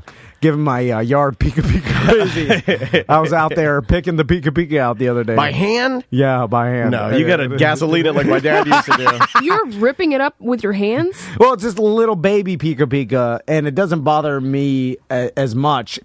When they get to big Pika, that's when the little hairs they get to stinging maturity. Ready to go. Yeah. And my leaves, more leaves have fallen. I spent the whole weekend, 20 bags of leaves, and it's all back trashed again. Oh, did you hear that? I didn't know what that was. Yeah. It was the allergy. My allergies are out of control because of all this pollen. Yeah, and they're stirring it up out there. Yeah, you know what? I think they should suspend yard work and pressure washing around here. My God, guys. Well, you got to get rid of the pollen. It's there. Better to. But they're just blowing it around. Yeah, just let it fall and then wait till we're done with it and then come scoop it up. Well, you think that you're like, okay, it's done, and then it's never done. And then I cleaned up my leaves. I'm like, all right, I won't have to deal with this till next leaf season. Then one strong wind blows. Yeah, and then it's back again. All leaf the pollen, season, also known as fall, or autumn, if you will. I go by 2 times a year. He makes up his own stuff. His kids don't have Christmas; they have Presents Day. He does his own thing. His own. Let's take a little bit of a break. We'll come back, close out the show. You're listening to A Corporate Time with Tom and Dan. Welcome back to A Corporate Time with Tom and Dan. I'm Tom. I am Dan. Samantha's here. How you doing, Samantha? I'm good. So we told everybody that as everything unfolds, that we'll release any pertinent information that we think is valuable to you guys. If we get an update, we'll give you an update. Yeah. Other than that, you can get your news many other places, and we're just going to try to make you laugh. Yeah. But a lot of great resources, actually. If you go to the front page of Google, there's just a button you hit, and then boom, you got all the info right there. Yep. And if any of our sponsors have valuable information that could help people, we promise to get that out there. You can email us show at tomanddale.com. We'll get it out there pronto. And I know a lot of people have been asking about the dispensaries, if you have your medical card, and what has changed and what things are going on, because every business is kind of adapting to this new situation. On the line with us right now, Skylar from TrueLeave, our medical marijuana sponsor. How you doing, Skylar? I'm good. Taking things day by day. Yeah, I think everybody is. Yeah, I think that's what everybody's kind of doing. But obviously, it's good to know that you're okay, to hear your voice and know you're safe. And I am. what kind of changes or things are you guys seeing right now in dispensary land? Yeah, sure. So we've changed some new policies and procedures, due to COVID-19. So we have been deemed that we are allowed to stay open. Mm-hmm. So we're a necessity since we are medical, which is great for our patients. So what we've done, the first hour dispensaries are open. We have designated that as a care hour. So those are for our patients who are immunocompromised. Okay. So, 65 and up. Maybe you are currently going through chemo or you have some sort of autoimmune disease. That is what that first hour is for. So we put that into effect. So that's from 9 a.m. to 10 a.m. every day. Wow. Monday through Sunday, yeah. Gotcha. And then I think Sundays, some stores are closed Sundays, but for the most part, it's 9 a.m. to 10 a.m. So first hour, we're open. That was the first question that my mom asked me about this, was because she has some friends that sort of rely on their CBD heavy, marijuana medication products, and but you don't want to be compromised. It's so nice that places like Trulieve, Publix is doing it with shopping for the a little bit older, for the elderly. It's just the right thing to do, man. It's so cool that you guys are doing that. And if you're healthy and young, please leave that hour to people that need. Just adhere to it, man. This is all about sharing. We're learning a lot about being benevolent, friendly, sharing, and kind to our neighbor, are we not? Mm-hmm. Totally. And another thing too, in regards to your mom and her friends, if she's in that 65 and up group, we are offering free home delivery. Oh wow! Okay, great. So that means you shouldn't have to come into the store at all. If you're 65 and up, you can go online and place an order, and then they'll deliver it to you free of charge, free delivery, and they pull your age from your medical card, so they won't know if you're 65 and up. That's even better. That's even better for her, because she is, she's had quite a few surgeries. People, a lot of times, if you've had quite a few surgeries, your immune system's compromised, better to just get the delivery. That's awesome, too. Mm-hmm. Yep, so we have that.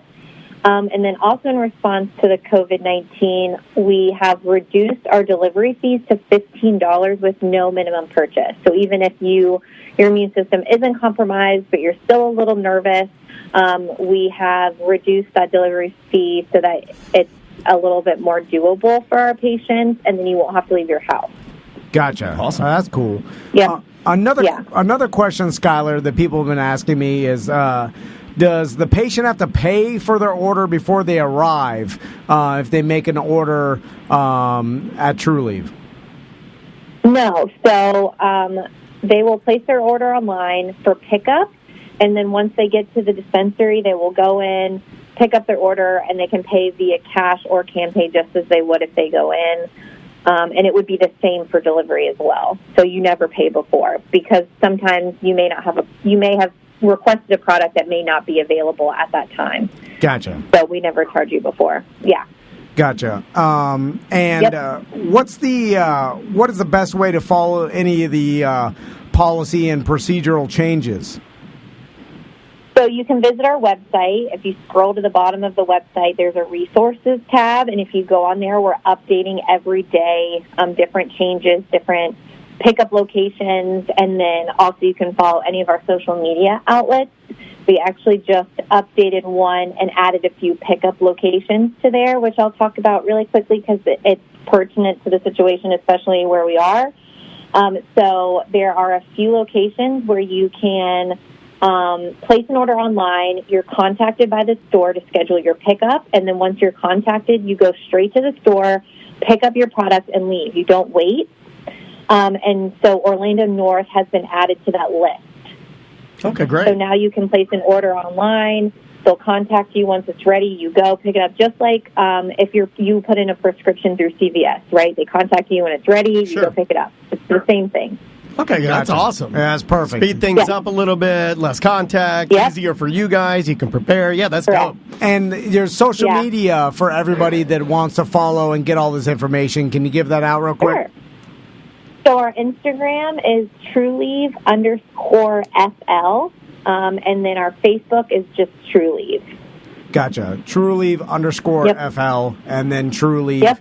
And, of course, TrueLeave.com is the website. Yep. And you can find out all information there, locations, the 3 Central Florida locations, but they're located around Florida. So most likely there's a TrueLeave near you. Oh, and, absolutely. And you guys have great products. Well, Skylar, thanks so much for getting that info out. And of course, if anything changes, just let us know. We'll have you on again and let the people know. We will. Awesome. Well, Skylar, we'll talk to you soon. Well, yeah, thanks so much. We'll talk to you soon. Bye. Thank you. It's always good to talk to her and know that they're safe and making things easier for. Let's be honest. The vast majority of the people that I see in there getting medical marijuana are the people that are probably the target demo for getting the coronavirus. Yeah. So, also, I know a lot of people got worried that the dispensaries would be closing down. They're not closing down. No. Medicine. They're changing their procedures a bit to make everybody safe, just like everybody's doing.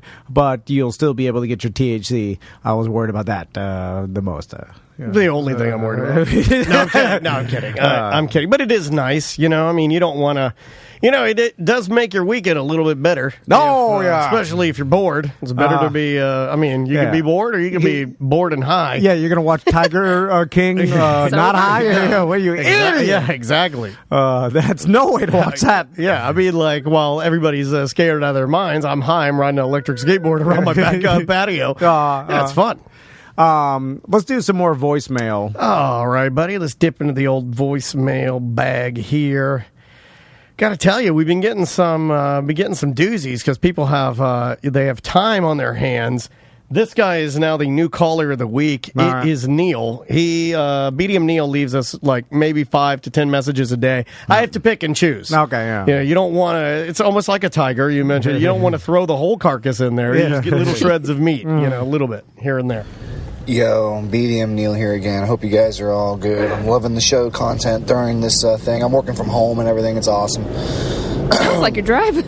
But I got one request for like the old he's really high merch. I had the old Toot Pocket tee, tank top. I love, we're in Florida. I love tank tops and stuff like that. Can we get another one of those, like with a pocket in the front? I just love the convenience of having a pocket in the front. I don't know. But really, what are you keeping in that pocket? Thank you, Sam. A tank top pocket. Didn't sell that. I mean, my dad used to keep his cigarettes in his but we don't smoke anymore. My dad would keep. Some people might. My dad would at one point when he smoked, he kept his cigarettes in his lighter. Soft pack. Yes. Thank you, Florida people. Swamp. What are we? Digital garbage swamp people. Yep.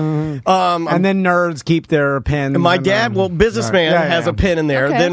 But he wouldn't have a pocket protector. So what would happen? The ink would leak. But not on a tank top. Yeah. And where do you stand? The reason that I pulled BDM Neil's voicemail message, where do you and your family stand on tank tops outside of the home? Okay. Well, I am not allowed. No, not really. Allowed. No, I'm sure I could put my foot not down. Even at Disney? You got to pick your battles. Well, I've got so many tattoos that I'd have to sunscreen up, and it's easier for me just to wear a t-shirt. Because it protects my shoulders. As you could tell, because of this whole thing, I've loosened my wardrobe restrictions. I know. You haven't worn a polo in like 3 weeks. Yeah. And I've kind of disregarded, looking it made me feel like professional. It almost made me feel like you were like, is the end of the world. No. That's you scared me a little bit. It's just I have to try to dress respectably, put on a tank top or whatever. That's about it. So now that I'm like, there's no meetings, there's no really business deals going on, or there's a back to t-shirt and shorts. Oh, because and the polo you would wear, would the client be like, oh, thank God he's got a polo on. I know I'm dealing with the real businessman. All over. Dude, it actually makes a one notch. You think so? It does. Really? It does. Psychologically. Does the spinach in your teeth right now? Does that take the notch away? I stopped carrying that takes the notch away. Now I only have to press you guys with which you guys are already unimpressed for life. Oh my God! Unimpressed for life. There's You know the nothing.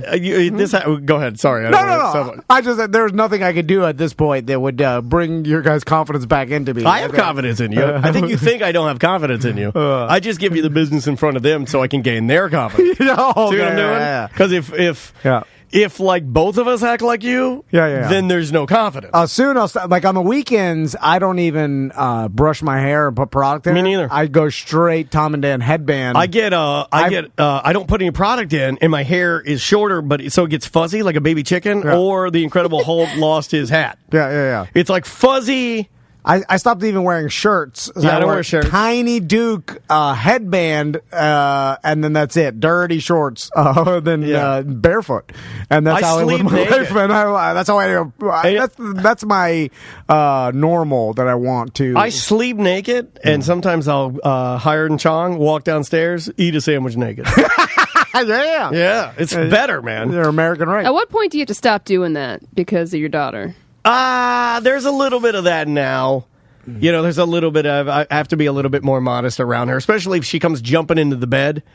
You know, because you don't want to be laying there naked. Right. You know, I like to do that move where I'm laying in the bed naked, but then I take a little swath of the sheet and I just dangle it over my genitals, almost like I was a boudoir. like a boudoir, like I was being photo for a calendar. Mm-hmm. You know, and I'm a muscle boy, and I hang it over it a little bit, and that's how I sleep typically. And then my daughter comes up, put a sock on it.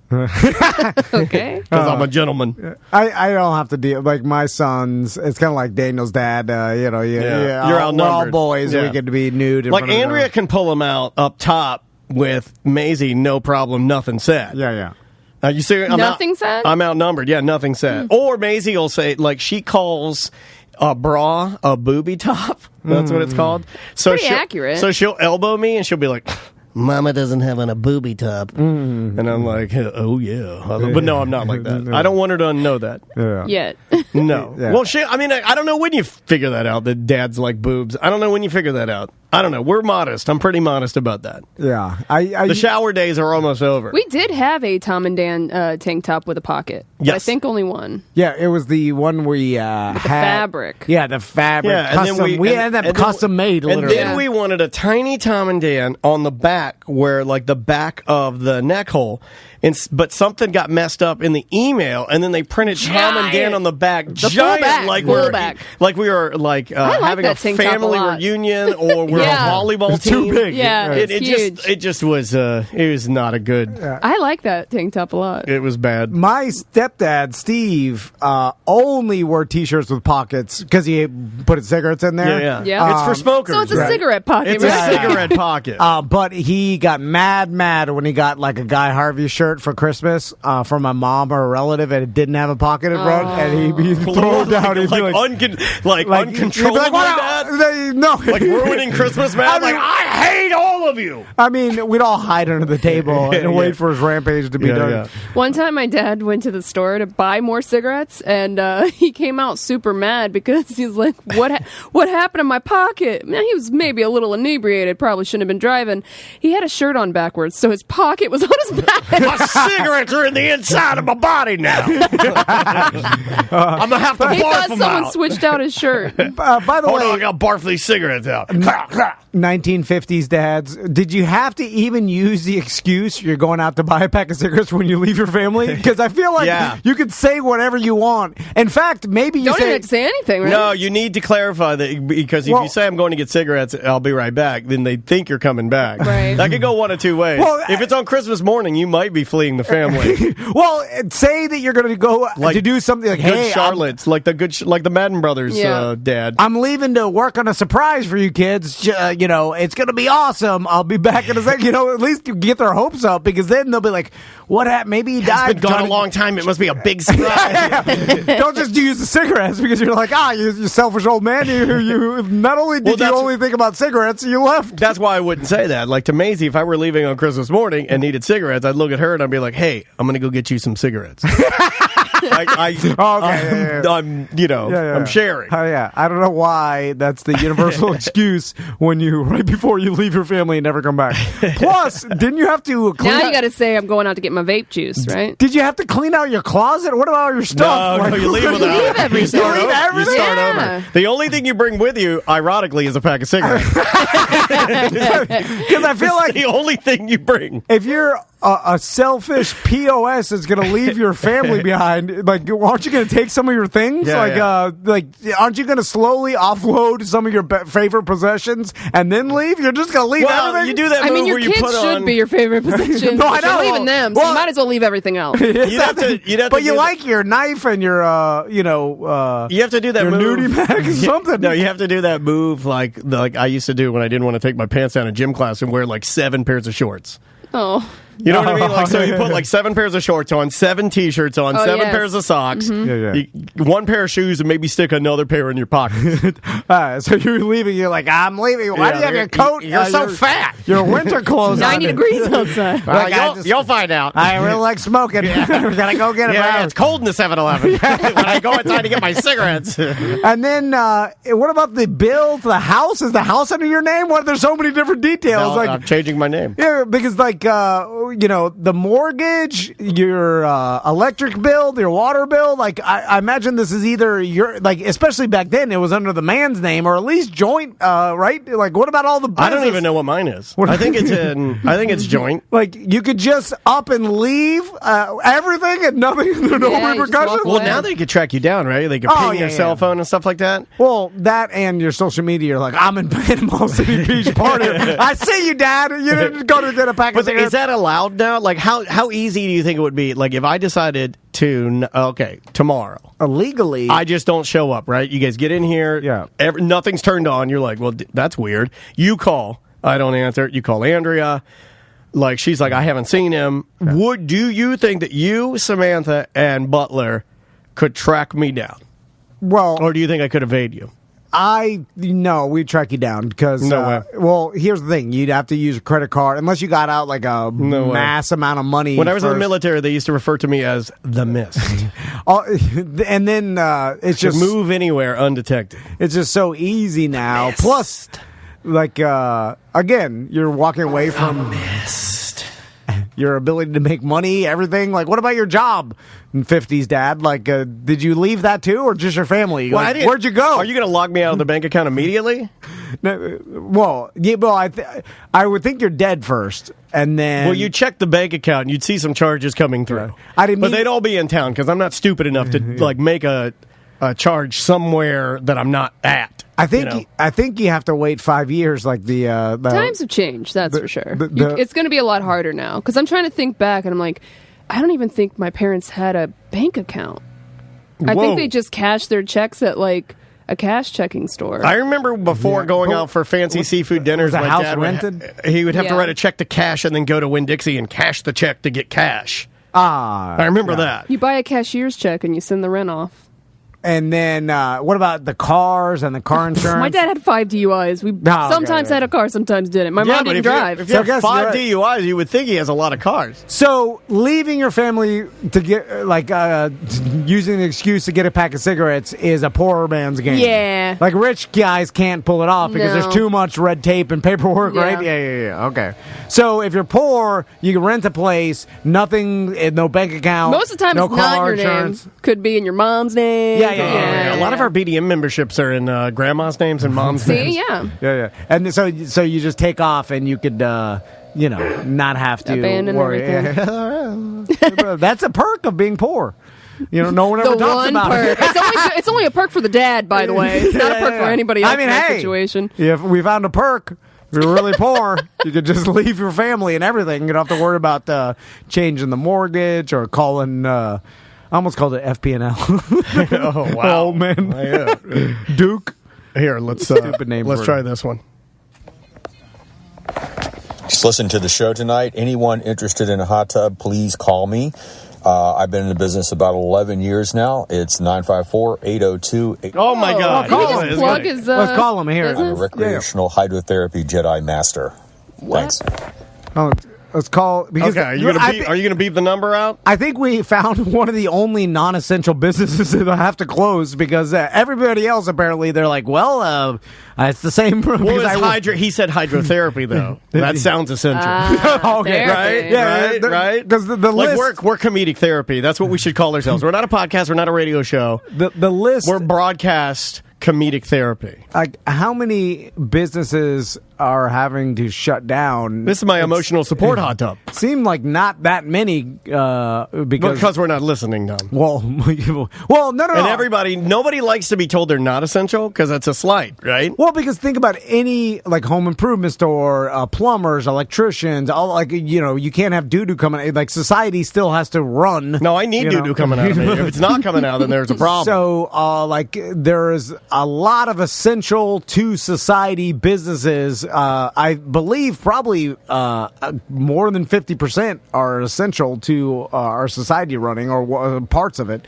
So then the hot tub store probably you gotta relax. You have stress during these times. So you want to call this guy and tell him he's not essential? Is that the whole bit? Is I'd you're like to bullying Ed the hot tub man? I just like to find out about hot tubs. Like, what's what's the top tier now? Okay. Like, is it still Whirlpool? Like that? Oh, all right. What the brand? You're gonna have to beep the number out here. Okay. No, we can leave the number. Okay. He's promoting his business, right? He wanted to put it in there. Right. It's not like he's like, don't play my number. Please call me. I've been in the business about 11 years now. It's 954-802-8266. My name is Ed. There you go. 954 Fort Lauderdale. Call him up, Sam. All right, hold on. Let's cold call him right now. Yeah. I hope he answers. He's like, Ed's hot tubs.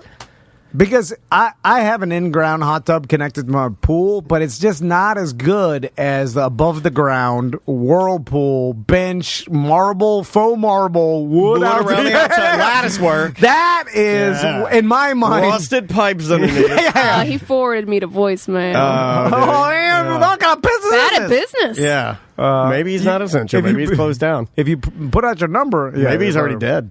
He might That's be closed. bad. He could be floating. Leave a voicemail He could be floating in one of his hot tubs, dead. Because I do like the above ground wood on the outside, blue swirly marble bench. I like the armrest. Yeah, the armrest bench. I want it to be the wavy. Yeah, yes. it's like anatomically cut out of the hot tub. So when but it doesn't work for me because I think parts of my body are gelatinous. So I float because I'm fat. Yeah. So when I'm in there, like I never fully. Plus, I'm too short to fully hug. It's made for a normal size. Well, no, it's made for long people. Like it's seemingly like a giraffe man. Well, also because it's you'd fit perfectly. It's one size fits all, so that like we have to accommodate the 6'3" person and the 5 and Brad Williams. So Brad can just sit in one of the U's, and the 6'3" guy's leg will go over the hump of the other side.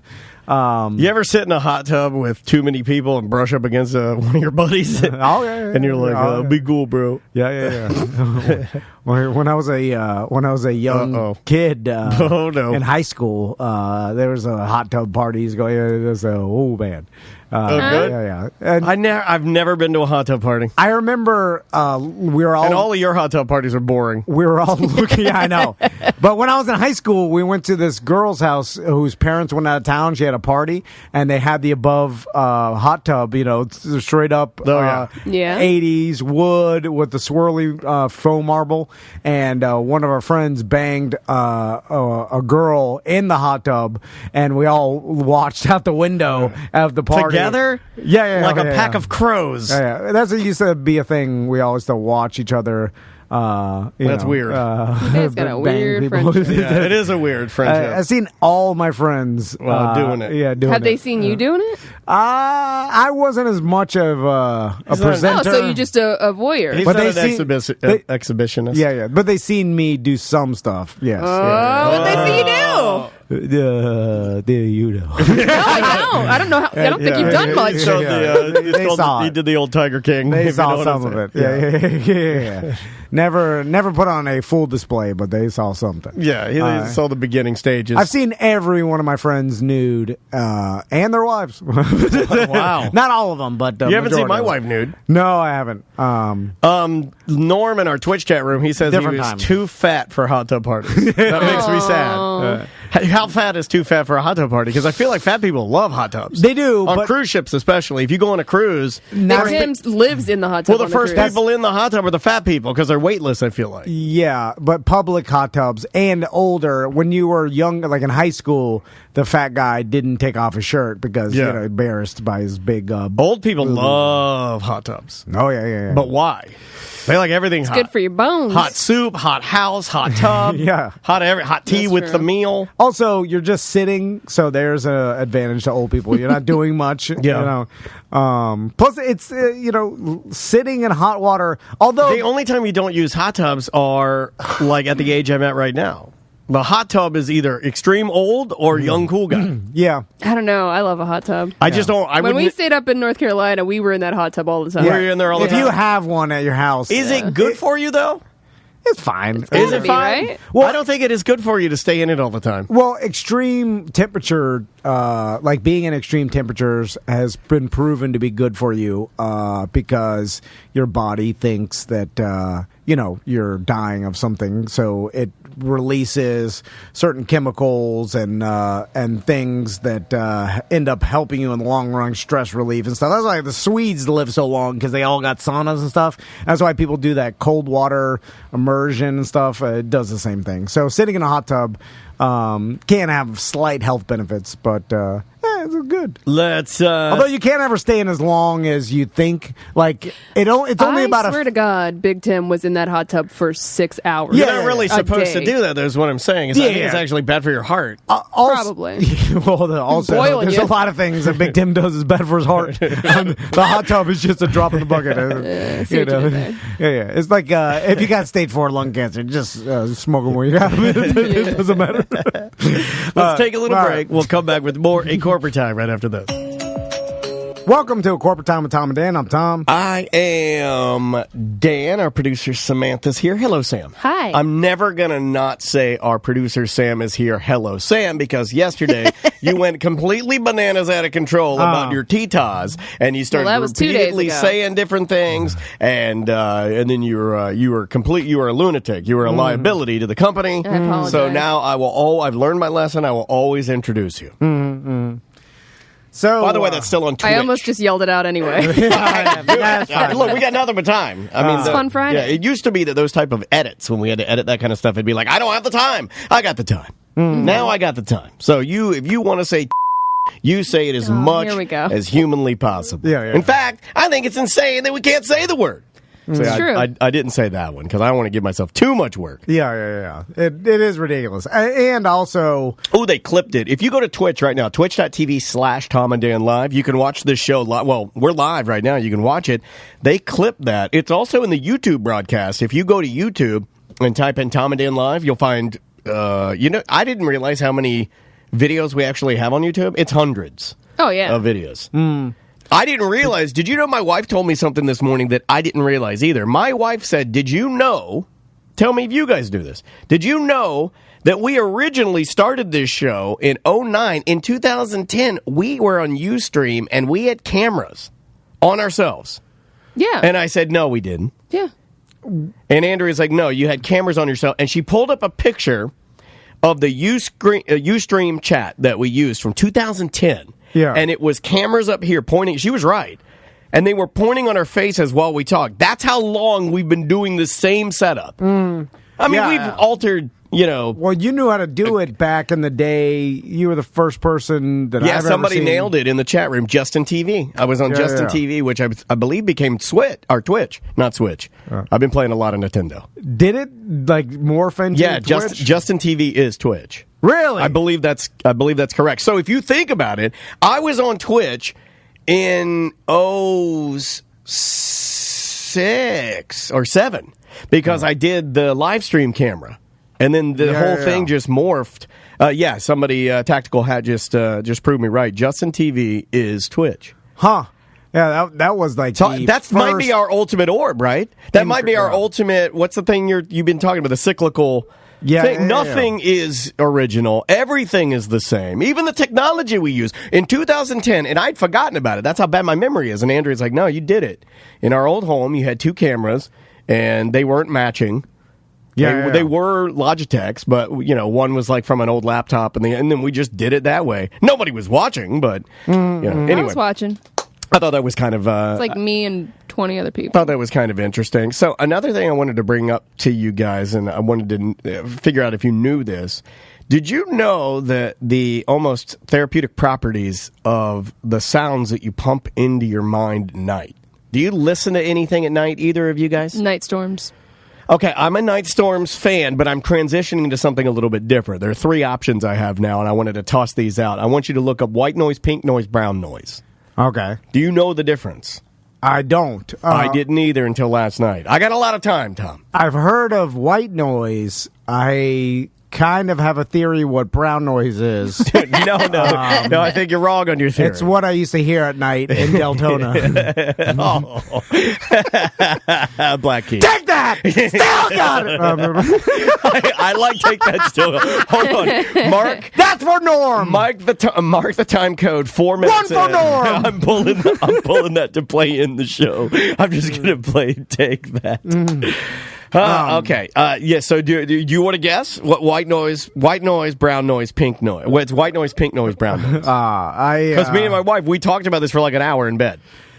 This is what the world's become. So, okay, like no joke Friday. If I'm gonna think about what, like logically, like decipher what this could possibly be. So, I mean, because the first thing I thought of was white noise. Well, you know what that is, and then pink noise, you know what that is, and then brown noise is, you know what that is. But that's because I'm a child. You went, so I'm gonna usually go your genitals and doo doo. You always go racist. Sam, what do you go? Sam will look it up. Yeah. And then she thinks it's going to kill her. Yeah.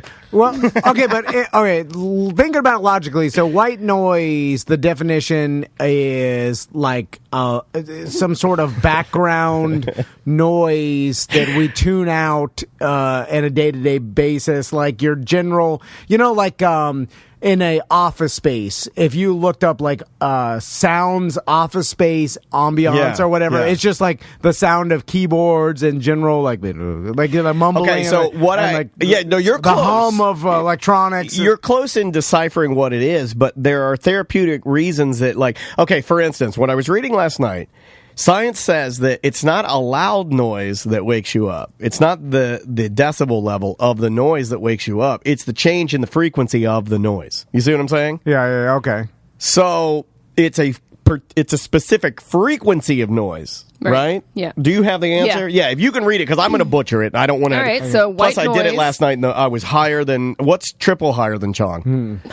I was King Chong. Not King Kong. I was King Chong. Yeah. Woo! White noise is broadly spread across the sound spectrum, including low frequency, mid-range, and high frequency sounds. It can be compared to the sound of a waterfall, with water falling at different speeds and hitting different surfaces. Pink noise is louder at the low frequency end of the spectrum and softer at the high end. The sound of light to medium rainfall is an example of real-world pink noise. There you go. The pink noise on the electrofan are in the middle of the white noises, numbers 4, 5, and 6. Brown noise is even deeper and stronger at the low end and without the high-end frequency sounds of white and pink noise. It can sound similar to the hard, like gentle surf running. that comes with a storm. Yeah, storm or a river running. And I think stuff I like want that. brown noise then. Yeah. So I bet you do. It's just about I'm sorry. frequency at that point, right? Yeah. Yeah. But then there are therapeutic. This stuff is good for you. Because we live in a time now where we got to find the stuff that's good for us, right? I mean, I think we slapped our cheeks a little bit and said, I can be a little cleaner. I think everybody said that.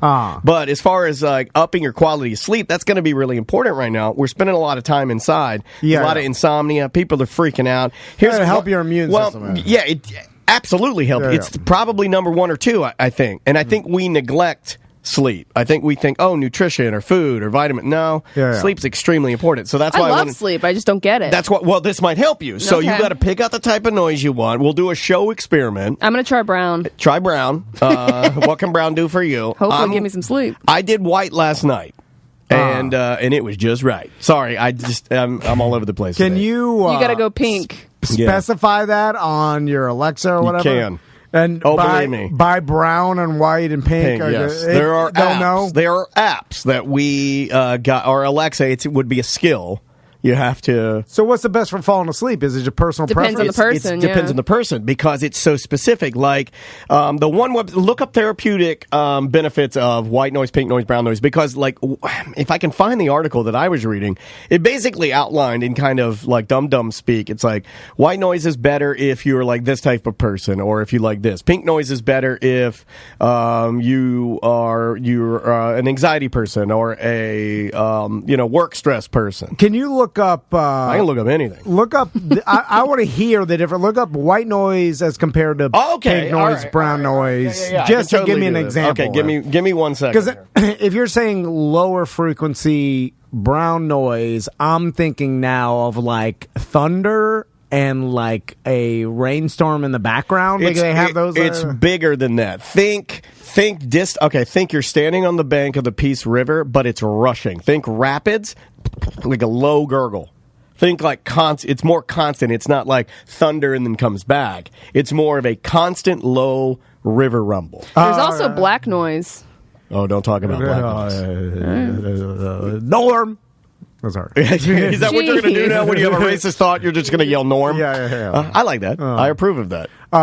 So what's black noise? Now, how do you actually figure out what's better for you? Because I feel like if you were listening to any like sleep ambiance like noise, whether it be rain or stream or all that, like you wouldn't be able to really determine which one was helping you fall asleep faster. Oh, God, there's blue noise now. I found another article. Oh, too many colors. Like black noise is essentially lack of noise. It's complete silence.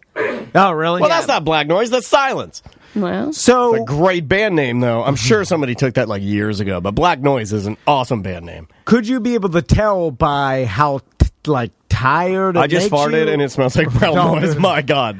Or his death noise, death rattle. Like, would you be able to tell by how much you like it, if it is actually helping you more, or is it like in your brain and you wouldn't be able to really notice? I think you would have to like try to do a serious experiment and keep a journal or something. You know, like there's something none of us are going to do. Because if you like it, it doesn't necessarily make it where it helps you sleep, right? It's supposed to be something that helps relax you, I guess, right? Here's white noise. I'm going to give you some noises here. Okay. This is white noise.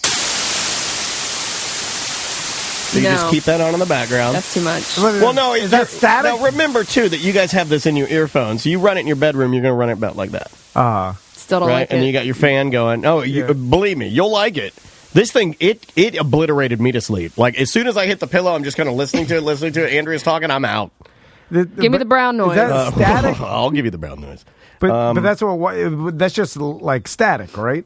Like I guess you could consider that, I think all static is white noise. Not all white noise is static. Yes.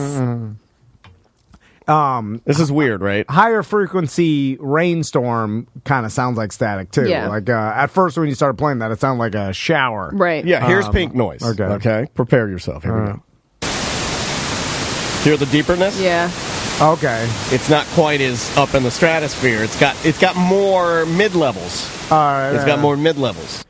So it's just a lower frequency static. Yeah. Brown? Here is brown noise. Hold on. Okay, here is brown noise.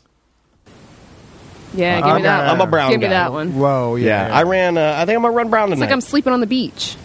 Yeah, because it's not ocean. Your brain is, you've heard ocean so many times. Yeah, but that it's your the same, brain. same frequency. Yeah, it is. But think about this. I'm going to play this. Your brain is going to tell you when I hit it that that's the ocean. It's not. It's a constant sound. Your brain is making it the ocean. Yeah. This is what I listen to, basically. Yeah, I like. Okay, but so we all agree that brown is okay, and gray. Here's gray noise. Gray's high pitched, right? Or 10 is that seconds blue? of I got gray noise and I got weighted inverse gray noise. See, this is super technical stuff, dude. This is like mind control. There's gray noise. What do you think of gray? I don't like gray. I'm not into it. Yeah, I'm not into it. Let's try this reverse gray inverse. Seems like everybody would be in the lower. Ooh, no, yeah, I don't. I can hear a hurts my really ears. high pitch sound in there. I don't like that at all. So we're all in agreement that brown's the way to go. Mm-hmm. Again, though, it may not be the best for your brain, even though you like it the most, right? Like, that doesn't necessarily mean that it's the best for you falling asleep. Why not? I don't know. I'm guessing that, or maybe that's how it works. It's like whatever you prefer is best for you, but sometimes your brain doesn't work like that. It's like what you like to listen to doesn't necessarily mean it's best for making you fall asleep. But I don't know if that's if that's What true. are you trying to listen to NoFX going to sleep? No, it's not going to work. I'm just saying, like, I wonder if it's like, because it seems to me everybody would choose the deeper, like ocean, like brown noise, which makes that, to me, the universal best for everybody, but maybe that's not true. I don't know. Marie, there's so many different... I never sleep with stuff... studies about this, but it might help you, though. Like if you're trying to, stay... It because the way it assists me, and I can't find the breakdown, I'll have to ask my wife. This is the terrible part of doing this live, is that I can't... get the article in front of me that I was reading last night. But, for me, it's a benefit in the fact that I don't wake up. Okay. It keeps a little bit of steadiness in the room, and lately, since I've been using this, I used to use night storms, like Sam's saying, but I've transitioned to white noise because the storms go in and out. The white noise is constant; it keeps me asleep, so I don't wake up anymore.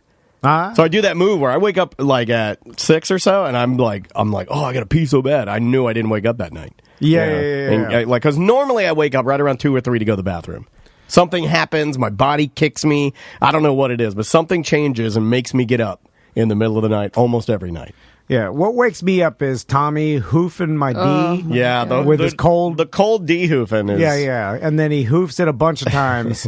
And then he... Does he wear shoes like golf cleats? Just cold, tiny feet. Then when I flip over so he doesn't hoof my D, then he tries to get his hands and feet underneath my back. Oh, because you're warm. Because I'm warm, and then I have to give that man a blanket. I have to sleep with bony human frozen ice cubes under your back. Yeah. The whole night I'm sleeping there.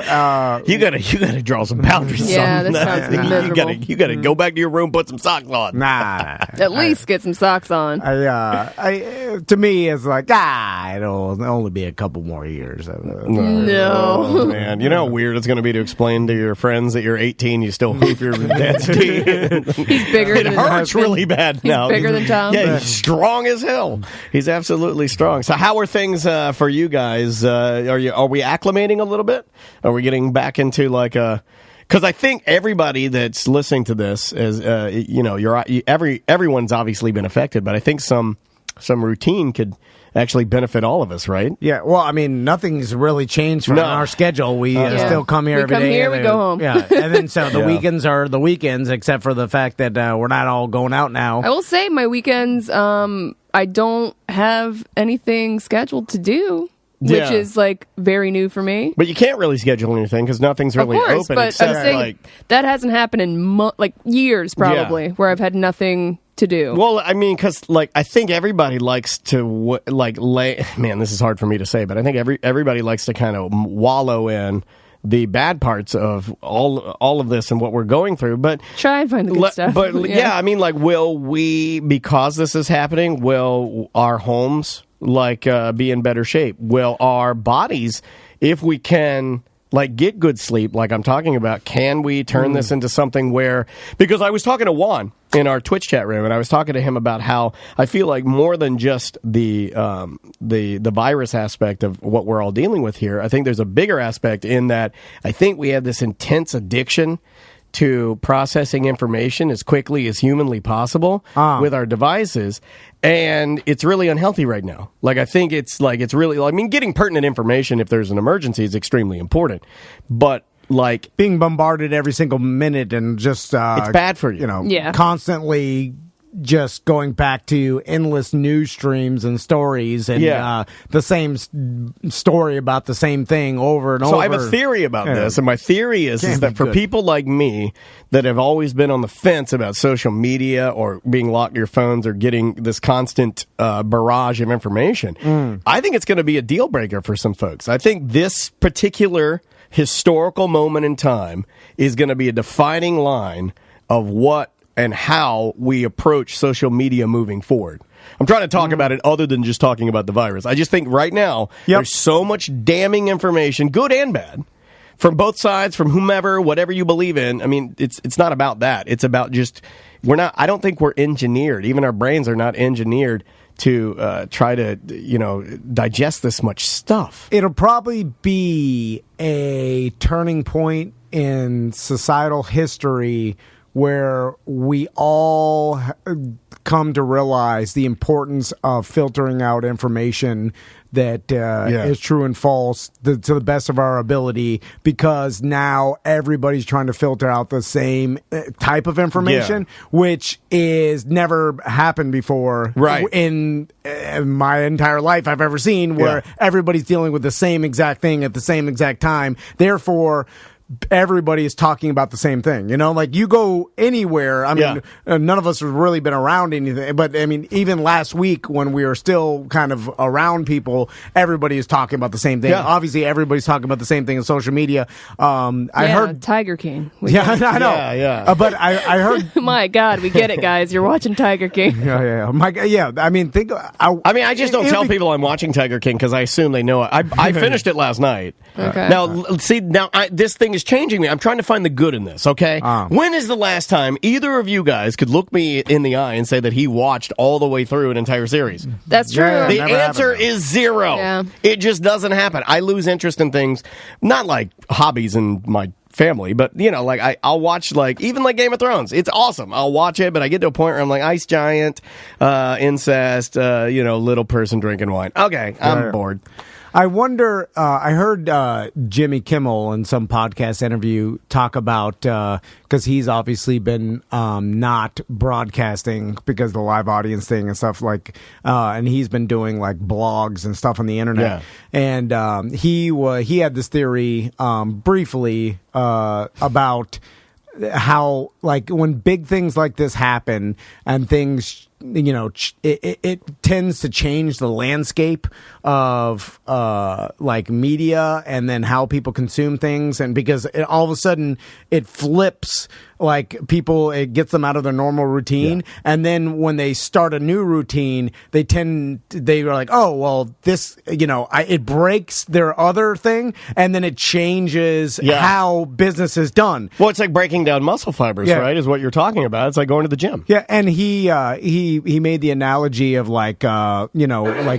terrestrial radio versus podcasts and things, and now that has been a slow burn. Yeah, that's already kind of been shifting. Yeah, that's been shifting, but on TV, he was talking about even with his own show, he noticed that a lot of people were just consuming more stuff on social media, and when things popped up, people were consuming it, and how people's TV watching has changed. Because I noticed that I also had this theory that Floridians were kind of used to, because of hurricanes, something's coming, get prepared, everybody goes get prepared, everybody there's not quite as much panic in my neighbors and friends that are true Floridians than, let's say, other family members that I have that are up the East Coast, closer to or not in the hurricane kind of jurisdiction. I would agree with that. We are familiar with the people going out, grocery store shelves being empty of some product. We've been through this. We've been through this with bottled water and stuff, and wood and generators. Every other year there's a rush because there's a hurricane. We'll continue to do that. I mean, that's not going to change. And hurricane season's still coming too, by the way. No, I know. In fact, here's a good. I got to point out a good. I think more people that don't take hurricanes seriously took this seriously. They'll be prepared when the next hurricane comes because they'll have some stuff left over. Oh, yeah.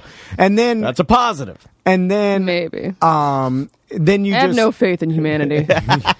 You guys act like animals. They're hoarding everything. You're driving like maniacs. She's just talking about me and Tom. Yes. Not even the rest of the world. They're way worse. And then you keep monitoring the news to see updates and stuff. Yeah. But it seems like just watching the news endlessly at least to me or whatever, it gives me no information, no new information. It's just the same old, now there's a 24-hour news cycle. So you pop it on and it's just a story after story about the same thing, Yeah, I was talking to my friend last night and I was talking to her about how the danger that I see, and this, look, I'm not a psychiatrist or a psychologist or doctor or anything like that, but I just think all I'm seeing from some of my friends is that it's like, message comes in on how to protect yourself. Share, and they're just. It's almost like an addiction.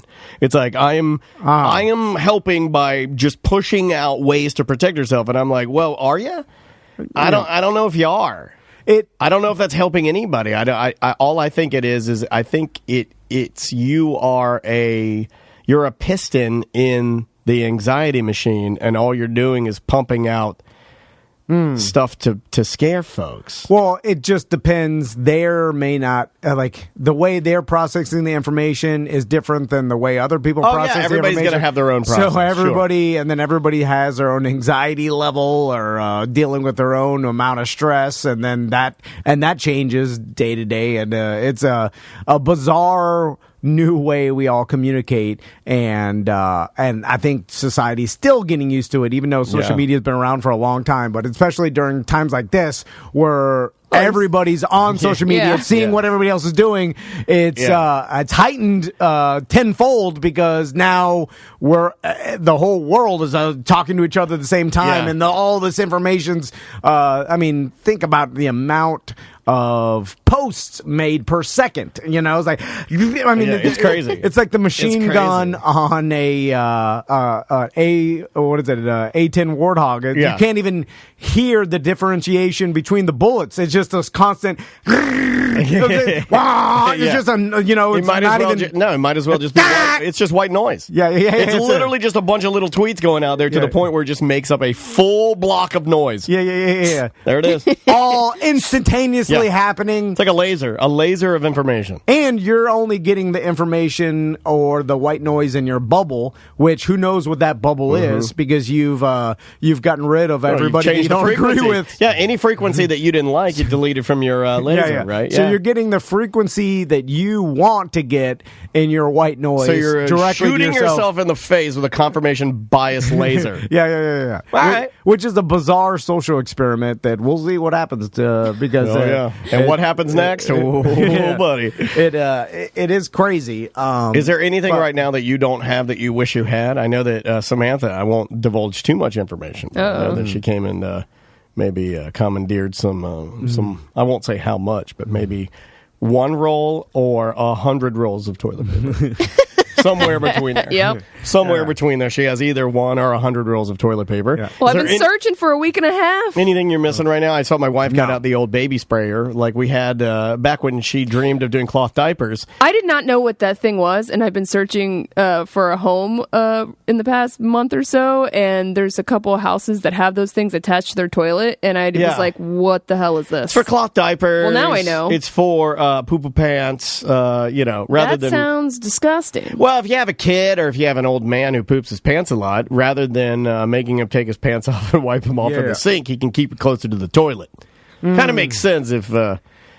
It's just Travis will get there one day and adding a hose to your toilet. It's a toilet hose. I don't want a toilet hose. Well, my wife hooked ours up again, and I took one look at it, and I'm like, oh man! And then there's a stack the toilet hose. Yeah, there's a stack of IKEA towels next to it. And I'm like, is that where we're going? I mean, she's like, well, I just put it there. I'm just getting prepared, and I'm like, okay. No. But I think that's going to be all right. I'm kind of excited to see, the benefit of that. I think it's going to be a benefit. How many rolls of toilet paper you got left? I think we have. There's no telling because Andrea's, she surprises me with things. If I pulled our drop down, say all toilet paper, money, toilet paper, guns. I don't know. I think we have. I always say we have 8 to 12 rolls left. Yeah. I got. I think we're 8 to 12. I think we determined we got like 3 more weeks, and we never bought some. It's just what we had. I'm gonna not take poops you keep anymore. that much toilet paper in your house? Well, I think my wife 4 people, man. Happened. Yeah, but I'm saying 3 weeks and Max with 4 people. That's a lot of toilet paper. Well, Max is 100 sticks of poop. I mean, he goes. They don't. I I've been monitoring Max and Tommy use of the toilet paper. I have to do that too because they used to just use too much, and I'm like, one square for the front because they still use the. They dab. They sit down, for everything. One square for the front. Yeah. Don't make them dab. Make them shake it. Well, we're in a pandemic. They can shake. They can shake. It's good for them. I try. Play Shake It Off. I love by Taylor shaking it. Swift. And it goes all over my. They do this move. I have a scale in front of my toilet. If I shake it too hard, I'll get sprinkles on the scale. Don't just pap your tapas. Don't pap your tapas. Write that down. Tapas is delicious. Don't pap my tapas. I meant pap your baby, papas. you're gonna love my papas tapas. Tapas papas. Shake your papas tapas. If I put my papas, if you go downtown to what's that tapas restaurant, the one where everybody gets married on Church Street, tapas restaurant. I'm calling it tapas like my dad would, or Sledgehammer. You know what I'm talking about? There's ceviche. Yes. So if you go down to ceviche, could I put my papas on your tapas? Just lay it on top of your croquetas. All right, let's take a quick break. When we come back, we got a guest on the line, and we'll talk more about tapas papas when we return. That's a fun word to say while you're BSing. We'll be right back. On Corporate Time.